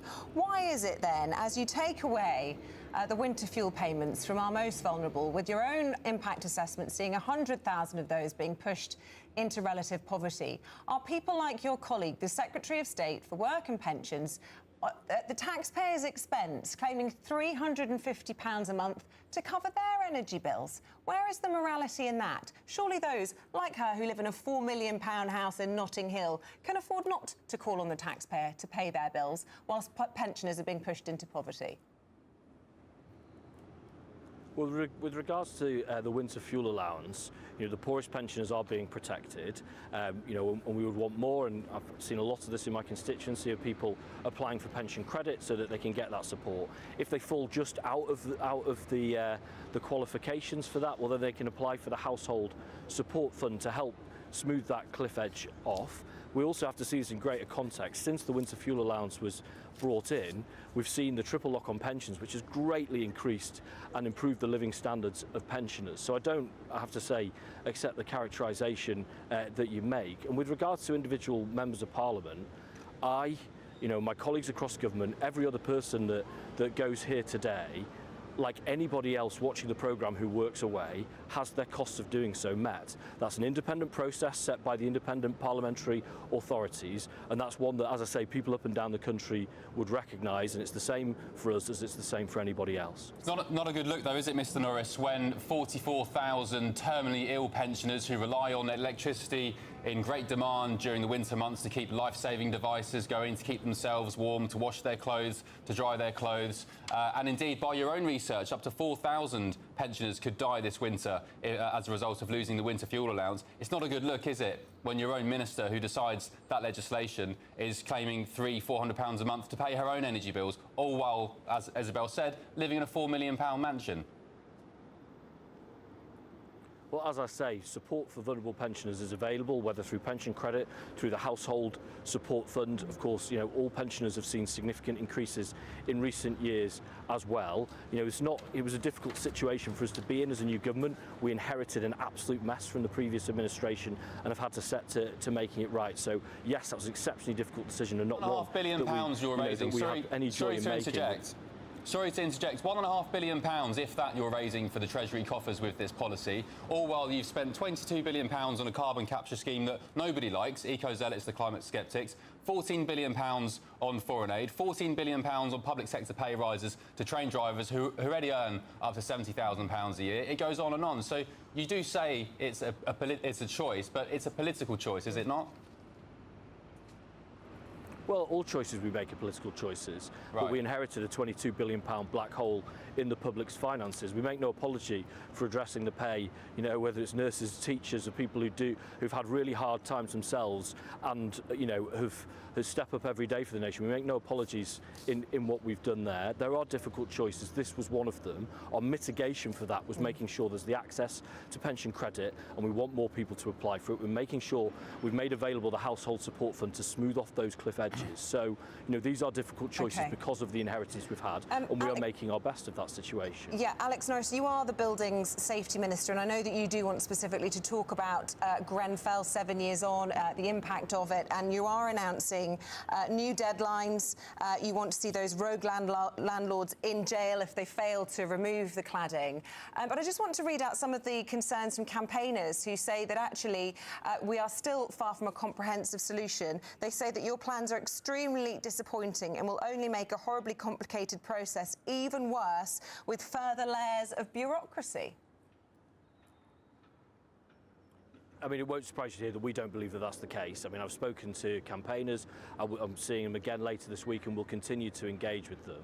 We've inherited a situation where, at the current rate of remediation, it will be into the 2040s until people living in buildings with dangerous cladding have that dangerous cladding removed. That's not acceptable. The plan that we'll be announcing later in Parliament today brings that forward to 2029, and that is a rapid acceleration, and we think the right thing to do, and shows a clear trajectory to the end of what's been a long-running nightmare for people. You know, so we're getting on with that. We've got major commitments from developers to accelerate their own remediation, and we're going to work very hard. I mean, again, you know, we talk about some of the challenges governments face. I've come in as the new Building Safety Minister, and you know, it won't surprise you, the first question I asked was how many buildings need remediation, and the answer is the previous government didn't know. They never worked it out. We know that there are 5,000 in scope, of which half have been remediated or work has started, and then there's a gap of either 4,000 to 7,000 that might have dangerous cladding on. So we're now trying to fix that, and again, a part of our plan today will be rapidly resolving that, so we know how many buildings need remediation. So I wish, you know, as the campaigners do, that there was a lever we could pull that meant that it's resolved tomorrow, because they've waited more than 7 years, which already is too long. What I'm saying is the choice today is either the 2029 that we're bringing forward or into the 2040s, and I know what I want, and that's what we're working on. OK. Alex Norris, thanks very much indeed for your time this morning. OK, we're joined now by GB News political correspondent Catherine Forster for her reaction to that. Catherine, good morning. You heard what the Mr Norris had to say there, Alex Norris. Thoughts, first of all, on the... I guess he said it was a political choice. He admitted it for the first time, which is the first time I've heard any Labour representative admit that in terms of the winter fuel allowance. Is that the same your end? Have you heard them admit that before? Well, it is a political choice. I mean, clearly they didn't have to do it. They've chosen to do it. What struck me was the first question when you mentioned this speech that the Prime Minister is making on Thursday, this reset, if you like, because Labour desperately want to change the narrative because things are not going very well, that the Minister said that he did not recognise that characterisation. That is the sort of line that you tend to only hear from a politician, isn't it? But they do need to do something, because 5 months in, their popularity is plunging. The poll ratings are pretty awful, and they had these 5 missions. Immigration, control of immigration, was not one of them, and we're not expecting to hear much about immigration on Thursday. But we have heard little bits and pieces being trailed, one of which is NHS to hit targets of 92% of routine operations happening within 18 weeks. By 2029. So you might think that that sounds great. And of course, the NHS, one of the few big winners from the budget, getting that extra £22 billion. But there are voices in the NHS already warning that that will mean that the focus, that will have a knock-on negative impact on things like GPs, on A&E, on dentistry and so on. And that's before you factor in the fact that the House of Commons just voted to legalise assisted dying. That's going to add a whole lot more work to the NHS. And the other thing is the growth. They pledged that the UK would have the fastest growth in the G7. We don't expect to be hearing that on Thursday. They say it's not been dropped. But how on earth can you control that? You can only control possibly our growth. You can't control what the other G7 countries are doing. And following the budget, the growth forecast from the OBR and others are very, very gloomy. So it's not looking good for the government at the moment. Can they make us all feel a bit better on Thursday? I wouldn't hold your breath. No. OK, Catherine, thanks very much indeed. This might make us all feel a little bit better, though.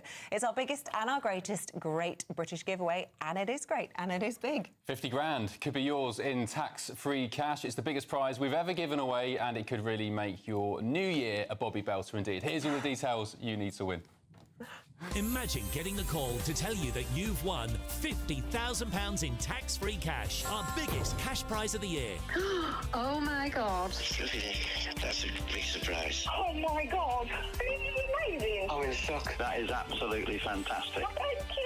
For your chance to win £50,000 cash, text cash to 63232. One entry costs £2 plus one standard network rate message. Or text bonus to 63232. 5 entries cost £5 plus one standard network rate message. Go to gbnews.com/win. Entries start from just £2. You can call 0903 681 3232. Calls cost £2 plus your network access charge. Or post your name and number to GB10 PO Box 8690 Derby DE1 9TT. UK only. Entrance must be 18 or over. Lines close at 6 p.m. on the 31st of January. Please check the closing time if listening or watching on demand. Good luck. Good luck to you. 50 grand, I've already asked you. You said you'd invest it or save it. I want something more oomph. What would you do? I don't know. Come on. Stick it on red, someone said in our ear. Probably pay off my mortgage. OK. Still boring. I know. I want you to say a girl's week in Vegas or something. No, I just wouldn't blow it. That's a lot of money. You can't waste that. You've got to look after it. We've got Bev and Patrick in for Andrew Pearce today. They're going to tell us what's coming up in Britain's newsroom in just a moment. Don't move a muscle.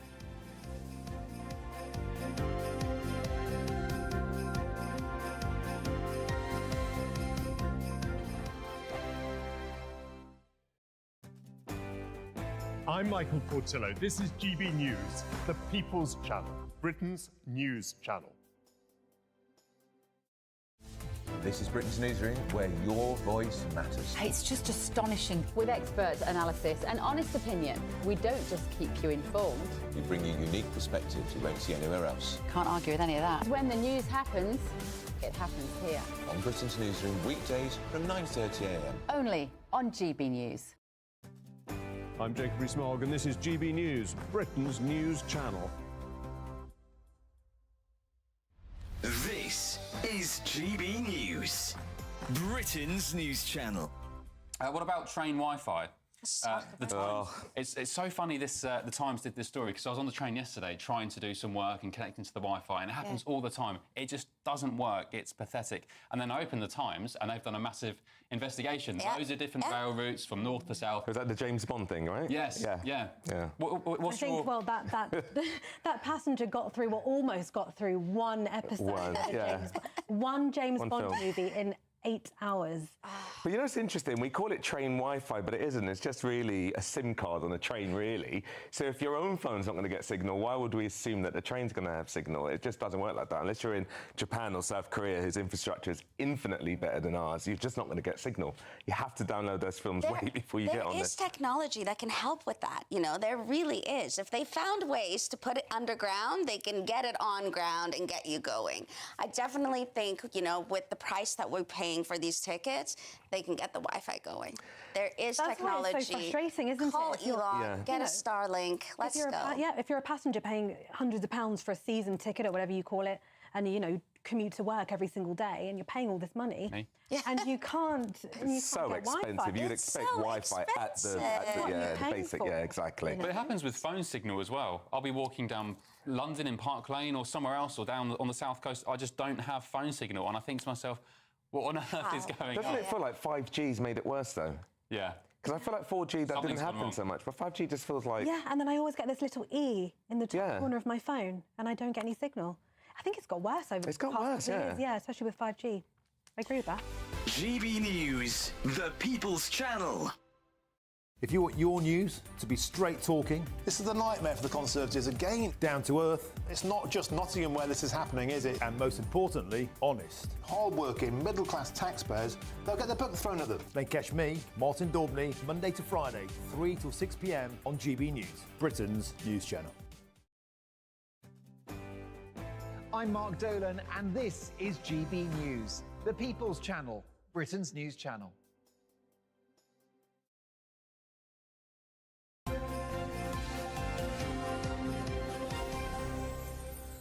We've been getting festive this morning. The trees are out, the baubles are out. But actually, we're also talking a little bit here on GB News about the meaning of Christmas. So during Advent, as we count down every day, we're going to be hearing from church ministers across the country. And they're going to have a special message for you to celebrate the festive season. Day 2. My name's Marcus. I'm a priest in the Church of England. Imagine trying to walk through a room that is completely dark. As you try and feel your way around, you're bumping into things, tripping over things, and making a complete mess in the process. Without light, we cannot see the truth about things. We end up getting confused, disorientated, and lost in the dark. Maybe this is how you feel in a spiritual sort of sense. When we are spiritually in the dark, we don't know who we are, where we are from, or where we are going. Evil becomes good, and good becomes evil. As we approach Christmas and all the Christmas lights go up, a light has dawned in the darkness. With the birth of Jesus Christ, he came to earth to shed a light on the truth about God and about life, which means we no longer have to walk in darkness. Jesus tells us in John chapter 8, verse 12, "I am the light of the world. Whoever follows me will never have to walk in darkness, but will have the light of life." This is Emmanuel, God with us. I love that. like that. I love that. Because we Yeah. get lost in the mire of material things and presents and spending money and outspending each other. And there's a lot of darkness, isn't there, in the world? So a little bit of light goes a long way. Yeah. You can see all of our special Advent messages as Christmas is approaching. You can go to our website, gbnews.com/Advent. giggling away just to the right of us Talking of light. is Bev and the return of darkness. Patrick Christie's. Hello. Welcome back. Which one's light, which one's darkness? Back off his honeymoon, and I get him on day one. Lucky me. Exactly. No, it's a pleasure to be back. I have had a lovely honeymoon, but I've missed this as well. So Are you double shifting? I am. So I'll be back doing my own show this evening, 9 My p.m. I very goodness. much missed doing that. There's a heck of a lot to get stuck into, isn't there? So, yes. We're going to be discussing this morning the Greg Wallace furore. Is it appropriate to lose your whole career and be cancelled because of a dirty joke you might have made 10 years ago? In my opinion, no, but we're going to be discussing that. We've got Richard Tice coming in. We're going to talk about whether they are going to get, Reform are going to get millions of pounds from Elon Musk. Yes, indeed. 20,000 illegal migrants arrived in the UK across the Channel since Starmer became PM. So we're going to be having a talk about that. And guess what they're not mentioning in their reset this week? They've got 5 topics, no mention of migration. Yeah, which is, I think, shooting yourself in the foot. Again, tone deaf there. On Labour as well, we're going to be talking about whether or not Keir Starmer's stolen Christmas. The latest retail figures are out. They're pretty shocking. The employment figures, the footfall, the revenue. You know, what's going on? Well, it's fear about the Labour economy, isn't it? Well, no surprise when you go down Oxford Street and it says Wonder Lights and the word Christmas cannot be seen anywhere. Thank you. That's coming up in just a tick. That's all from us. We'll be back at 6 o'clock tomorrow morning. Have a lovely day. Here's your forecast.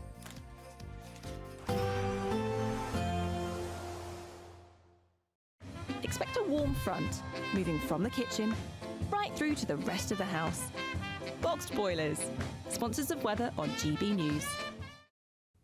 Good morning. Welcome to your latest GB News weather from the Met Office. It's been a bit of a chillier start for many of us this morning, with colder weather on the way for all of us as we head over the next couple of days.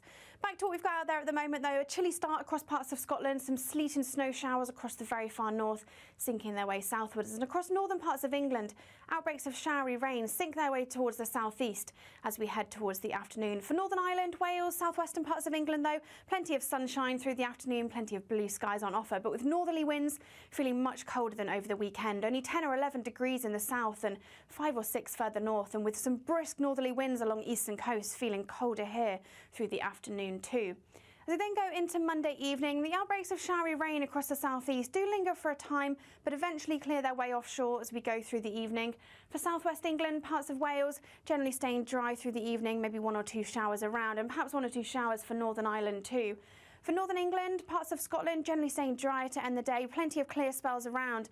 1 or 2 isolated showers still across northern and eastern parts of Scotland, again these turning to sleet and snow in places.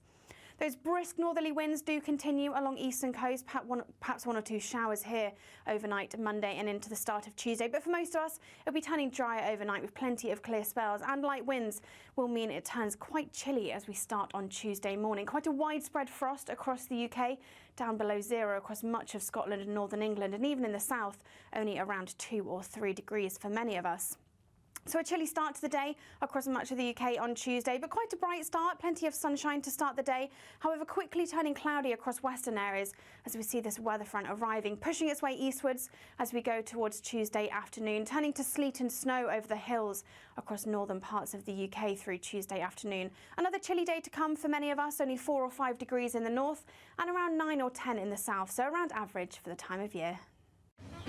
We can expect clear skies, leading to a light and warm day ahead. Lovely. Boxed Solar, sponsors of weather on GB News. The latest GB News travel. Good morning, I'm Russell Holding. On the A1 in Tyne and Wear, there's a lane closed northbound where someone's broken down between junctions 66 and 69 from the Angel of the North to the Dunstan interchange, causing queues. In West Yorkshire, the A650 is closed each way along Shipley-Airedale Road in Bradford after an accident. On the M16 Greater Manchester, there's a lane closed anti-clockwise where someone's broken down between junctions 12 and 11 from the Eccles interchange to Barton, causing delays. The M6 in Cheshire's blocked northbound by an accident between junctions 18 and 19 from the Middlewich and Holmes Chapel turn to Knutsford, causing queues. And then further up, there's a breakdown causing delays between junctions 21A and 22 from the M62 to Newton Le Willows. Trains have been stopped between Llandilo and Llangadog because of a points failure, and the A1M in Hertfordshire's closed northbound between junctions 8 and 9 from Stevenage to Letchworth after an accident, with queues each way from junction 7 south of Stevenage and from junction 10 at Stotfold.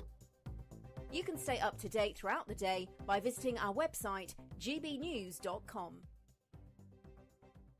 This is GB News, Britain's news channel. It's a time for the vegan community to get together, as well as an opportunity for non-vegans to try going plant-based. Well, joining us now is from her delicious hummus. We both love hummus. This is a great thing. This is the founder of Chickpea, Hannah McCollum. Hannah, lovely to meet you. And you've brought in some of your beautiful products in front of you here. So can you talk us through some of them? Yeah, absolutely. So I have a range of chilled hummus, and then latest to the range of a new ambient snack pot, which is a fridgeless hummus that doesn't require refrigeration. But I started Chickpea because of my love for hummus, but also sustainability and reducing food waste and encouraging people to be more plant-based without saying go vegan. Does normal, say, traditional hummus have anything that's not vegan appropriate in it?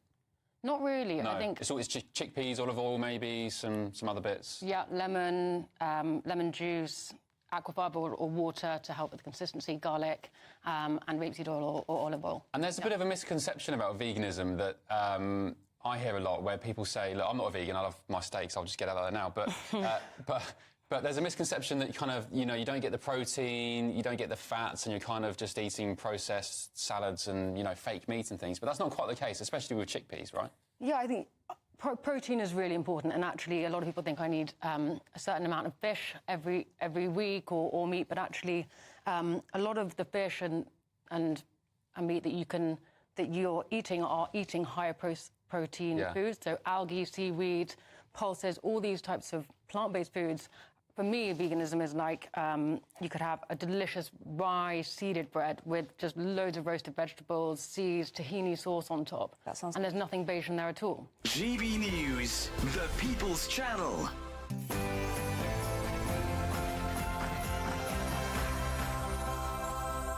Christmas music. It's 9:30. I've not heard that. On Monday, the 2nd of December, live across the UK, this is Britain's Newsroom with me, Bev Turner, and Patrick Christys is in for Andrew Pearce. Hello, everybody. Yes.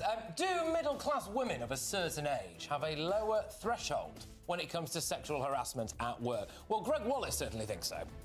Newspaper, I can see the complaints coming from a handful of middle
Very good morning to you. It's just gone 9:30. These are your latest headlines from the GB Newsroom.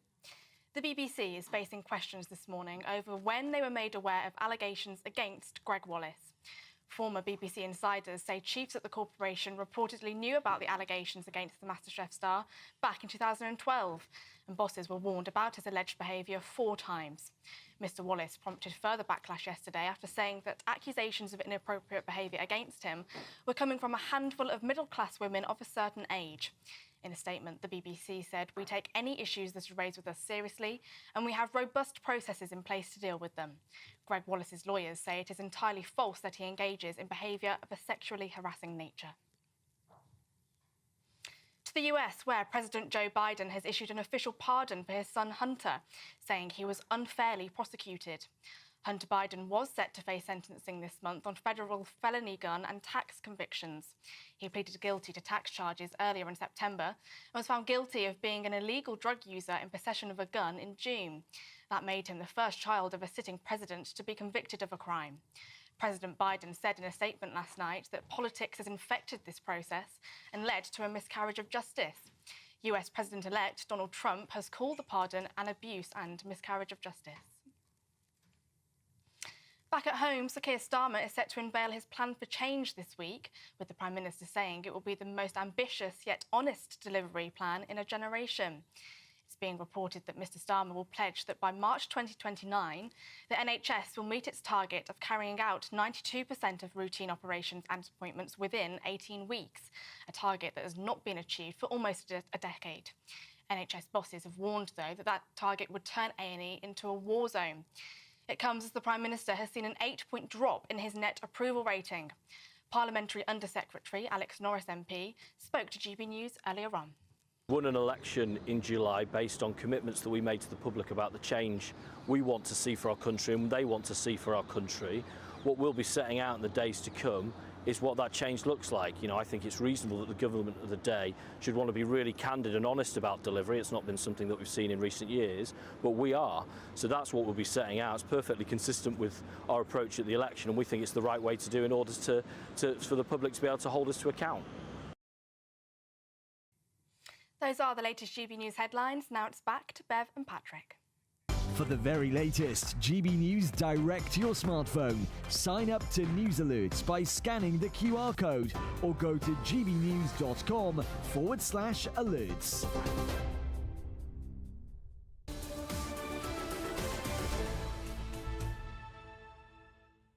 Very good morning. Welcome to Britain's Newsroom, live across the UK with me, Bev Turner, and Patrick Christie as well. Andrew Pearce takes a well-earned holiday. Yes, indeed. Well, mutiny is mounting now at the BBC after it's emerged that bosses knew of allegations of misconduct against Greg Wallace dating back as far as 2012. It's a great talking point, this, isn't it? It is a great talking point. I speak as a woman who's worked in all sorts of industries in TV, which weren't always particularly sympathetic, let's say, to women, and sometimes it did get a bit racy, especially in the world of sports.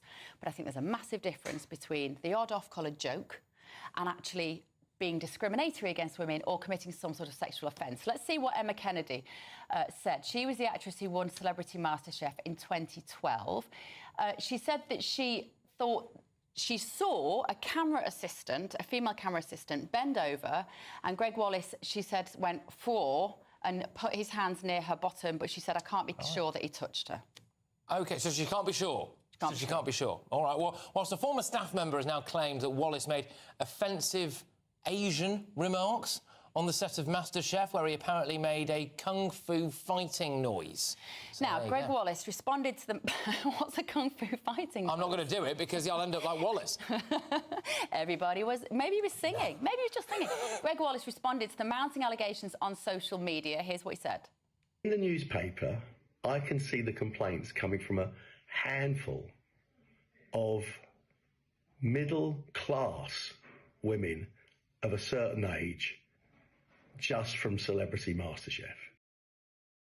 Okay. No, he's a Wally to say middle-class women of a certain age. Yeah, I mean, that's Come on, Greg. That's get your shovel out and just keep digging, yeah. Right? Don't say that. But there is a much more important point at play here, right, which is it a crime to be a bit obnoxious?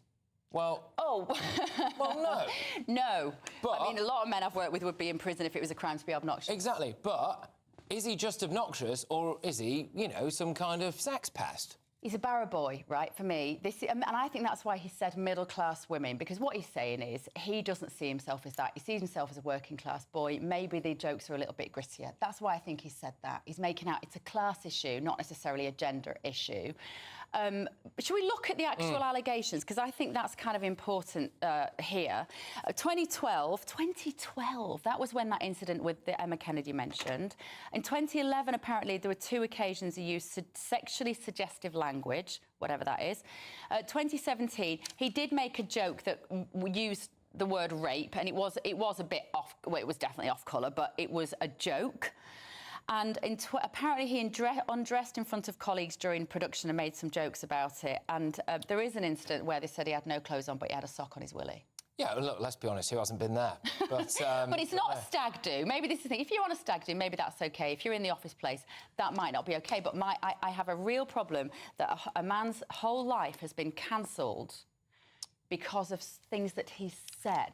By all accounts. Maybe more will come out. We don't know. This is the thing, isn't it? No, this is the thing. And look, obviously, I, as a man, I don't necessarily feel qualified to say that these people shouldn't have been offended by what he did. I certainly have never run around an office in that state of undress, although I did do it to raise money for charity once. So I suppose, you know, maybe I'm not as innocent as I like to make out. But I thought it'd be interesting to find out what classifies as too far in the workplace. What gets you sacked these days? You know, can an allegation from someone who's got no evidence to back it up, so it's a kind of he said, she said thing, which is quite difficult to say as it turns out, can that end up getting you sacked? Well, HR expert and employment lawyer Amanda Lennon joins us now. Bev, I think I'll let you take this one away. What do you want to Morning, Amanda. Well, I guess that's a simple question, isn't it? Where is the line? Because this is a man now who's cancelled, lost his job. He'll suffer all sorts of social being outcast from society largely now because of this.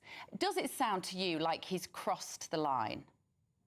Yes, I'm afraid it does. I mean, sexual harassment is any unwanted conduct of a sexual nature. And since the end of October, employers have had an enhanced duty to take positive, proactive steps in the workplace to prevent sexual harassment.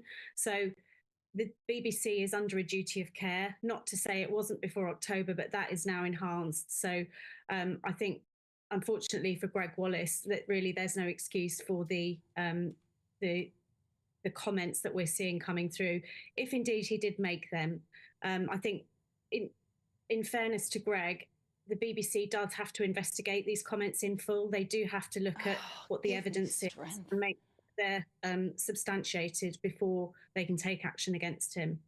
So the BBC have to investigate jokes from 10 years ago that might have referenced sex. Are you actually joking, Amanda? Does the BBC, should it be paying taxpayers' money on that? Well, the BBC is an employer, so it has a duty as an employer to investigate those allegations. You know, it doesn't really matter how far back they went, because you can't just dismiss allegations based on the fact that they took place 10 or more years ago, when, if you think about it from the perspective of the person who raised the allegations, they could have felt uncomfortable raising them at the time. So employment law requires the BBC as an employer to do that full investigation first. But there were some complaints. Asma Mia, who's now a radio DJ, she emailed to say that she thought something that he'd said was off colour. The BBC probably did look into it and they concluded nothing to see here. So why has that now changed? Well, it depends on the nature of the remarks and the context in which they're made. So the BBC will be looking at each of these on its own merits, and some may be more serious than others. But it is possible that if the remarks that we're hearing in the news are true, Greg Wallace could be found to have breached the BBC policies on anti-bullying, anti-harassment, and now anti-sexual harassment. So he could face the consequences for that. Where's the burden of proof here? So if somebody comes forward and alleges something, whether that be racism or sexism or harassment or whatever, and they haven't got cast iron proof for this, you know, it's not in writing or it's not on video, OK? Where is the burden of proof here on Greg Wallace to prove he hasn't done those things, or is it on the person to say that he did do those things? Well, as an employer, the BBC has to conduct a reasonable investigation and come to an outcome that a reasonable employer would make. And so quite often you do have this scenario of he said, she said, and whoever's investigating that matter will have to consider whether whose witness evidence they believe on balance, and you know, who's got the stronger case before making a decision. Amanda, do you not share my frustration as a woman that whilst we're talking about a joke someone might have said 10 years ago, women don't have equal pay in the workplace still? Women are still doing the vast majority of domestic care at home whilst also going to work as well. Those real issues that affect women's lives get overshadowed by this nonsense. I'm really happy this morning.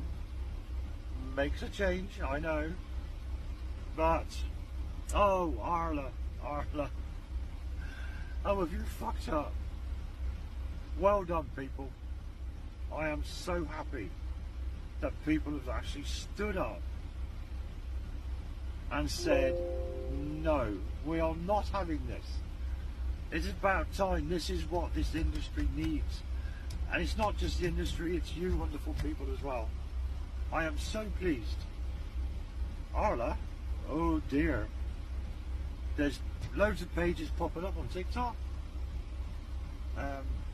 boycotting Arla. One interesting fact, whether they were anticipating a load of shit coming their way, they actually took out a court injunction to stop people protesting against them at their sites and sites where it's going to be sold, Tesco's, Morrison's, blah, blah, blah. Well done, people. I am so happy that people have actually woke up and said, no, you are not going to put poisonous fucking chemicals into our cows for an absolute friggin' nonsense agenda. So, brilliant, brilliant. Happy Sunday. That's what I reckon. Toodaloo. Committed sexual harassment or anything like that at all. But what I am saying is you very rarely seem to see it the other way around. And if the kind of thing that Greg Wallace is accused of doing, I've seen women do that in the workplace, not this workplace, we'll point out. I've seen women do that. You don't seem to end up in court over it. I think you're right. And in my experience throughout my career, there have been women who've made equally inappropriate remarks towards men, and that hasn't been dealt with. That's not to say that that's right. I don't think that's right at all. But I think in my experience of hearing these types of investigations and advising on them, it is generally the man who, unfortunately, is accused of making the allegations. And that's just in terms of the investigations I've dealt with. But I would agree with you from my personal experience.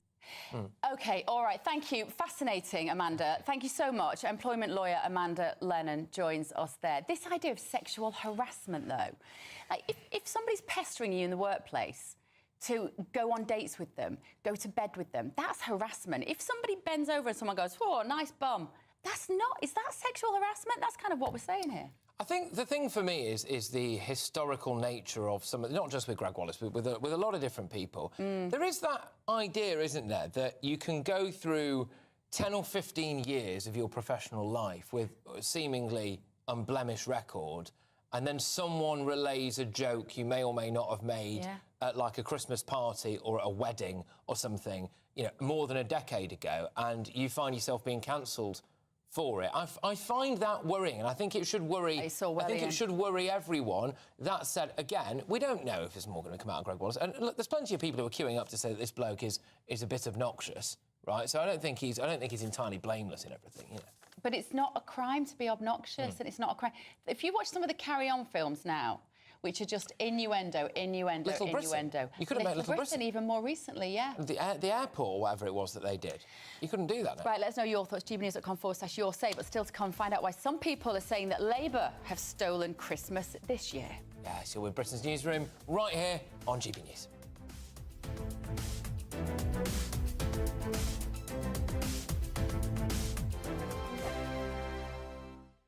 Go to gbnews.com/shop now and take advantage of our biggest ever Black Friday sale with 25% off all items across our store and free shipping on orders worth £60 or more. There's never been a better time to grab something for the GB News fan in your life. From our signature clothing to drinkware, gifts, accessories and much, much more, you'll find the perfect present this festive season. Use the code BLACKFRIDAY25 on checkout at gbnews.com/shop for our best ever Black Friday deals. Headliners. Tomorrow's papers tonight. Every night from 11 p.m. This is Miss Universe fans hailing the end of wokeness and crediting the Trump effect after a biological woman, there's still some of them around apparently, has won the 2024 crown. She's Miss Denmark, because obviously the last decade, you know, it's just been a beast transgender smurfs from Papua New Guinea. They're the only people allowed to win any beauty contest, you know what I mean? You're not allowed to have any... Some of the trans women have won these, you definitely wouldn't say no. Honestly, I've seen some, but I've seen some of them that didn't, and some that, you know, were clearly just there out of, you know... Well, have there been more than one trans woman who's won Miss? I didn't realise this. Yeah. Okay, I've got a chart at home. This one isn't trans. Victoria Kjær Thielvig, 21 of Denmark. Everything about that description says attractive. Nazis. Okay, yeah, sorry, yeah.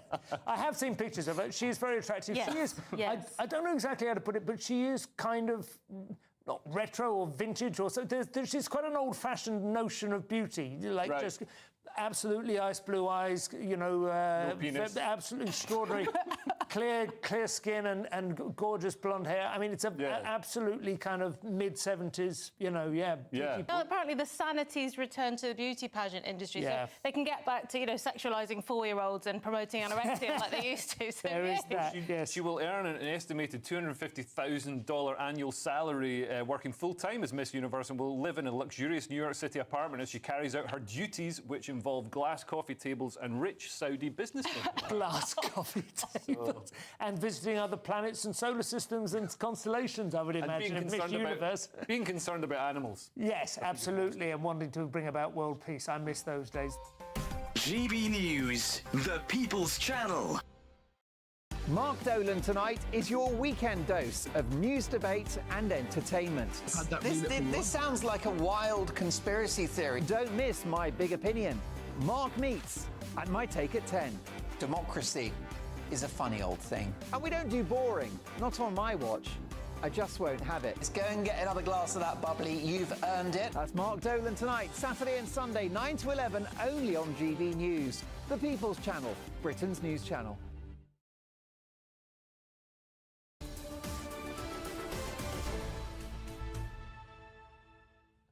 That was nice. It was, wasn't it? 9:49. This is Britain's Newsroom on GB News. It's Bev Turner and Patrick while Andrew's on his holidays. Indeed. So, high street shops have suffered a major slump in sales amid economic fears. And, well, it's leading to questions about whether or not Labour have stolen Christmas. Well, according to the accountancy giant BDO, this drop is the worst that it's been since the pandemic. Retail experts fear that the situation is actually going to get worse as the industry is expected to face, get this, £7 billion cost burden as a result, they say, directly of the Chancellor's budget. So get in touch with us this morning. I want to know whether you think at home that Labour have stolen Christmas. Are you going to spend less this year? And if so, why? Economist Justin Urquhart-Stewart joins us now. Morning, Justin. Great to see you. These figures are bleak. They are depressing from every angle that you look at it. Now, people spending less money, is that because we feel like we have less money, or is it just that we're nervous about 2025? Well, yes, spot the Grinch. Have they really stolen it? Well, remember, two-thirds of our economy is based on service-to-service economy, which is basically you and I going out buying stuff, whether it's going out for dinner or doing up the house, buying presents for Christmas. And we do that because we've got the money. We do that because we've got the confidence to do so. Now, over the past few months, you have to say, whatever your political view is, confidence is not exactly booming, really, is it? A series of issues have been hitting our economy, and then you just sit there and say, well, how many people are actually going to be spending even more this Christmas, or are you just going to be cutting back?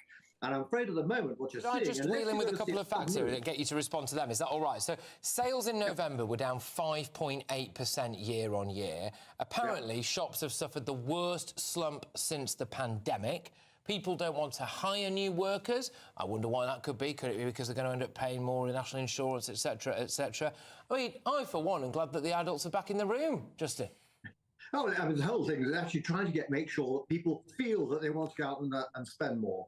Now, you actually look what happened in November. We had the government coming in. We had a whole series of issues which really is actually filling us with a great deal of confidence. So people were just holding back. I'm afraid, some of this is almost with the politics and also in the economy, a charade. You have to show people that, look, it's difficult now, but it's going to be better later on. But I'm afraid we didn't get much of the better later on. And so, therefore, we'll see the result of it. Now, add to that the fact that the shops themselves are saying it's not very good. That doesn't actually help the story either.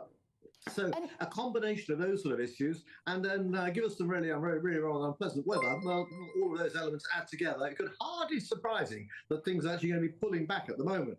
And we've got this ridiculous Black Friday malarkey going on, which actually just brings forward discounting now, which would have happened during the January sales. And I'm afraid you can't get a very clear picture of the fact it's not looking encouraging. We've got energy bills going up as well, Justin. People are really nervous about that. But also, I think for so many people, this idea of mortgage rates, if you're a homeowner, mortgage rates have been terrifying for 12 months. And we wanted inflation to go down. It didn't. Are we going to see interest rates go up again? Is that what's making people anxious about spending at Christmas? Well, interest rates are still staying up to a great extent because what you've seen is some pullback to an extent. A lot of people tend to regard, oh, well, that was the mortgage story, that was 18 months ago. No. What you've actually got is a whole series of people who are on fixed period mortgages. A lot, over 1 million, will mature this year. And they will be maturing from a period when interest rates were 1%, even less. And now they're looking at over 4%. Now, this isn't just it was a painful issue 18 months ago. That pain is still there, but people aren't really recognising that. So if you're looking at that now and saying, what happens in January, my payments for my mortgage are going to go up by 3-4 times, it's hardly surprising. You're going to be sitting there saying, do you mind, chaps? I think we're going to have a slightly thinner Christmas. Exactly. Well, Justin, thank you very much. Economist there, Justin Urquhart-Stewart. It says here, the person who wrote this report, that the results were disastrous for the industry. And you have to look at it. If you hammer the middle classes, if you hammer pensioners, is it any surprise that people aren't going out and spending money? It's the kind of budget that could only have been drawn up by someone who used to work in complaints, Bev. I know. Right. Anyway. Right, up next, Smashing the Gangs. A fancy new border commander and still 20,000 migrants have crossed the channel since the Keir Starmer came to power. We're going to be discussing that in just a minute. Don't go anywhere. Here's Ellie with the weather.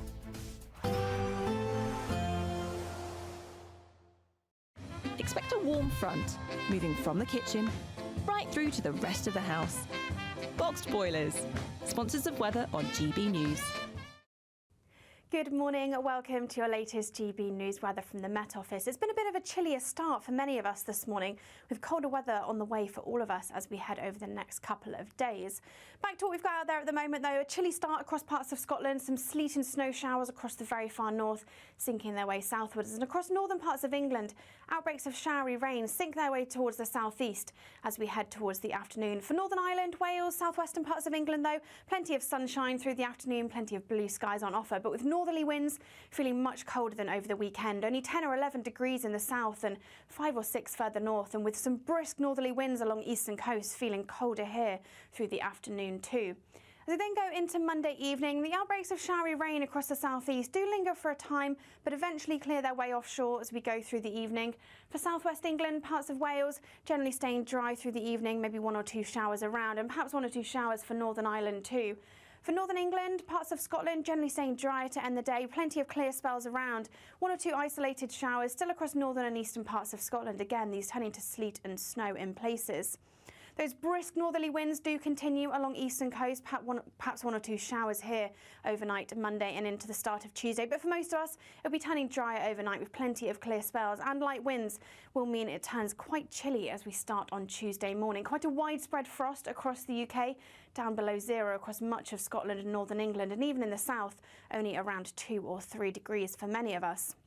So a chilly start to the day across much of the UK on Tuesday, but quite a bright start, plenty of sunshine to start the day. However, quickly turning cloudy across western areas as we see this weather front arriving, pushing its way eastwards as we go towards Tuesday afternoon, turning to sleet and snow over the hills across northern parts of the UK through Tuesday afternoon. Another chilly day to come for many of us, only 4 or 5 degrees in the north and around 9 or 10 in the south, so around average for the time of year. We can expect clear skies, leading to a light and warm day ahead. Lovely. Boxed Solar, sponsors of weather on GB News.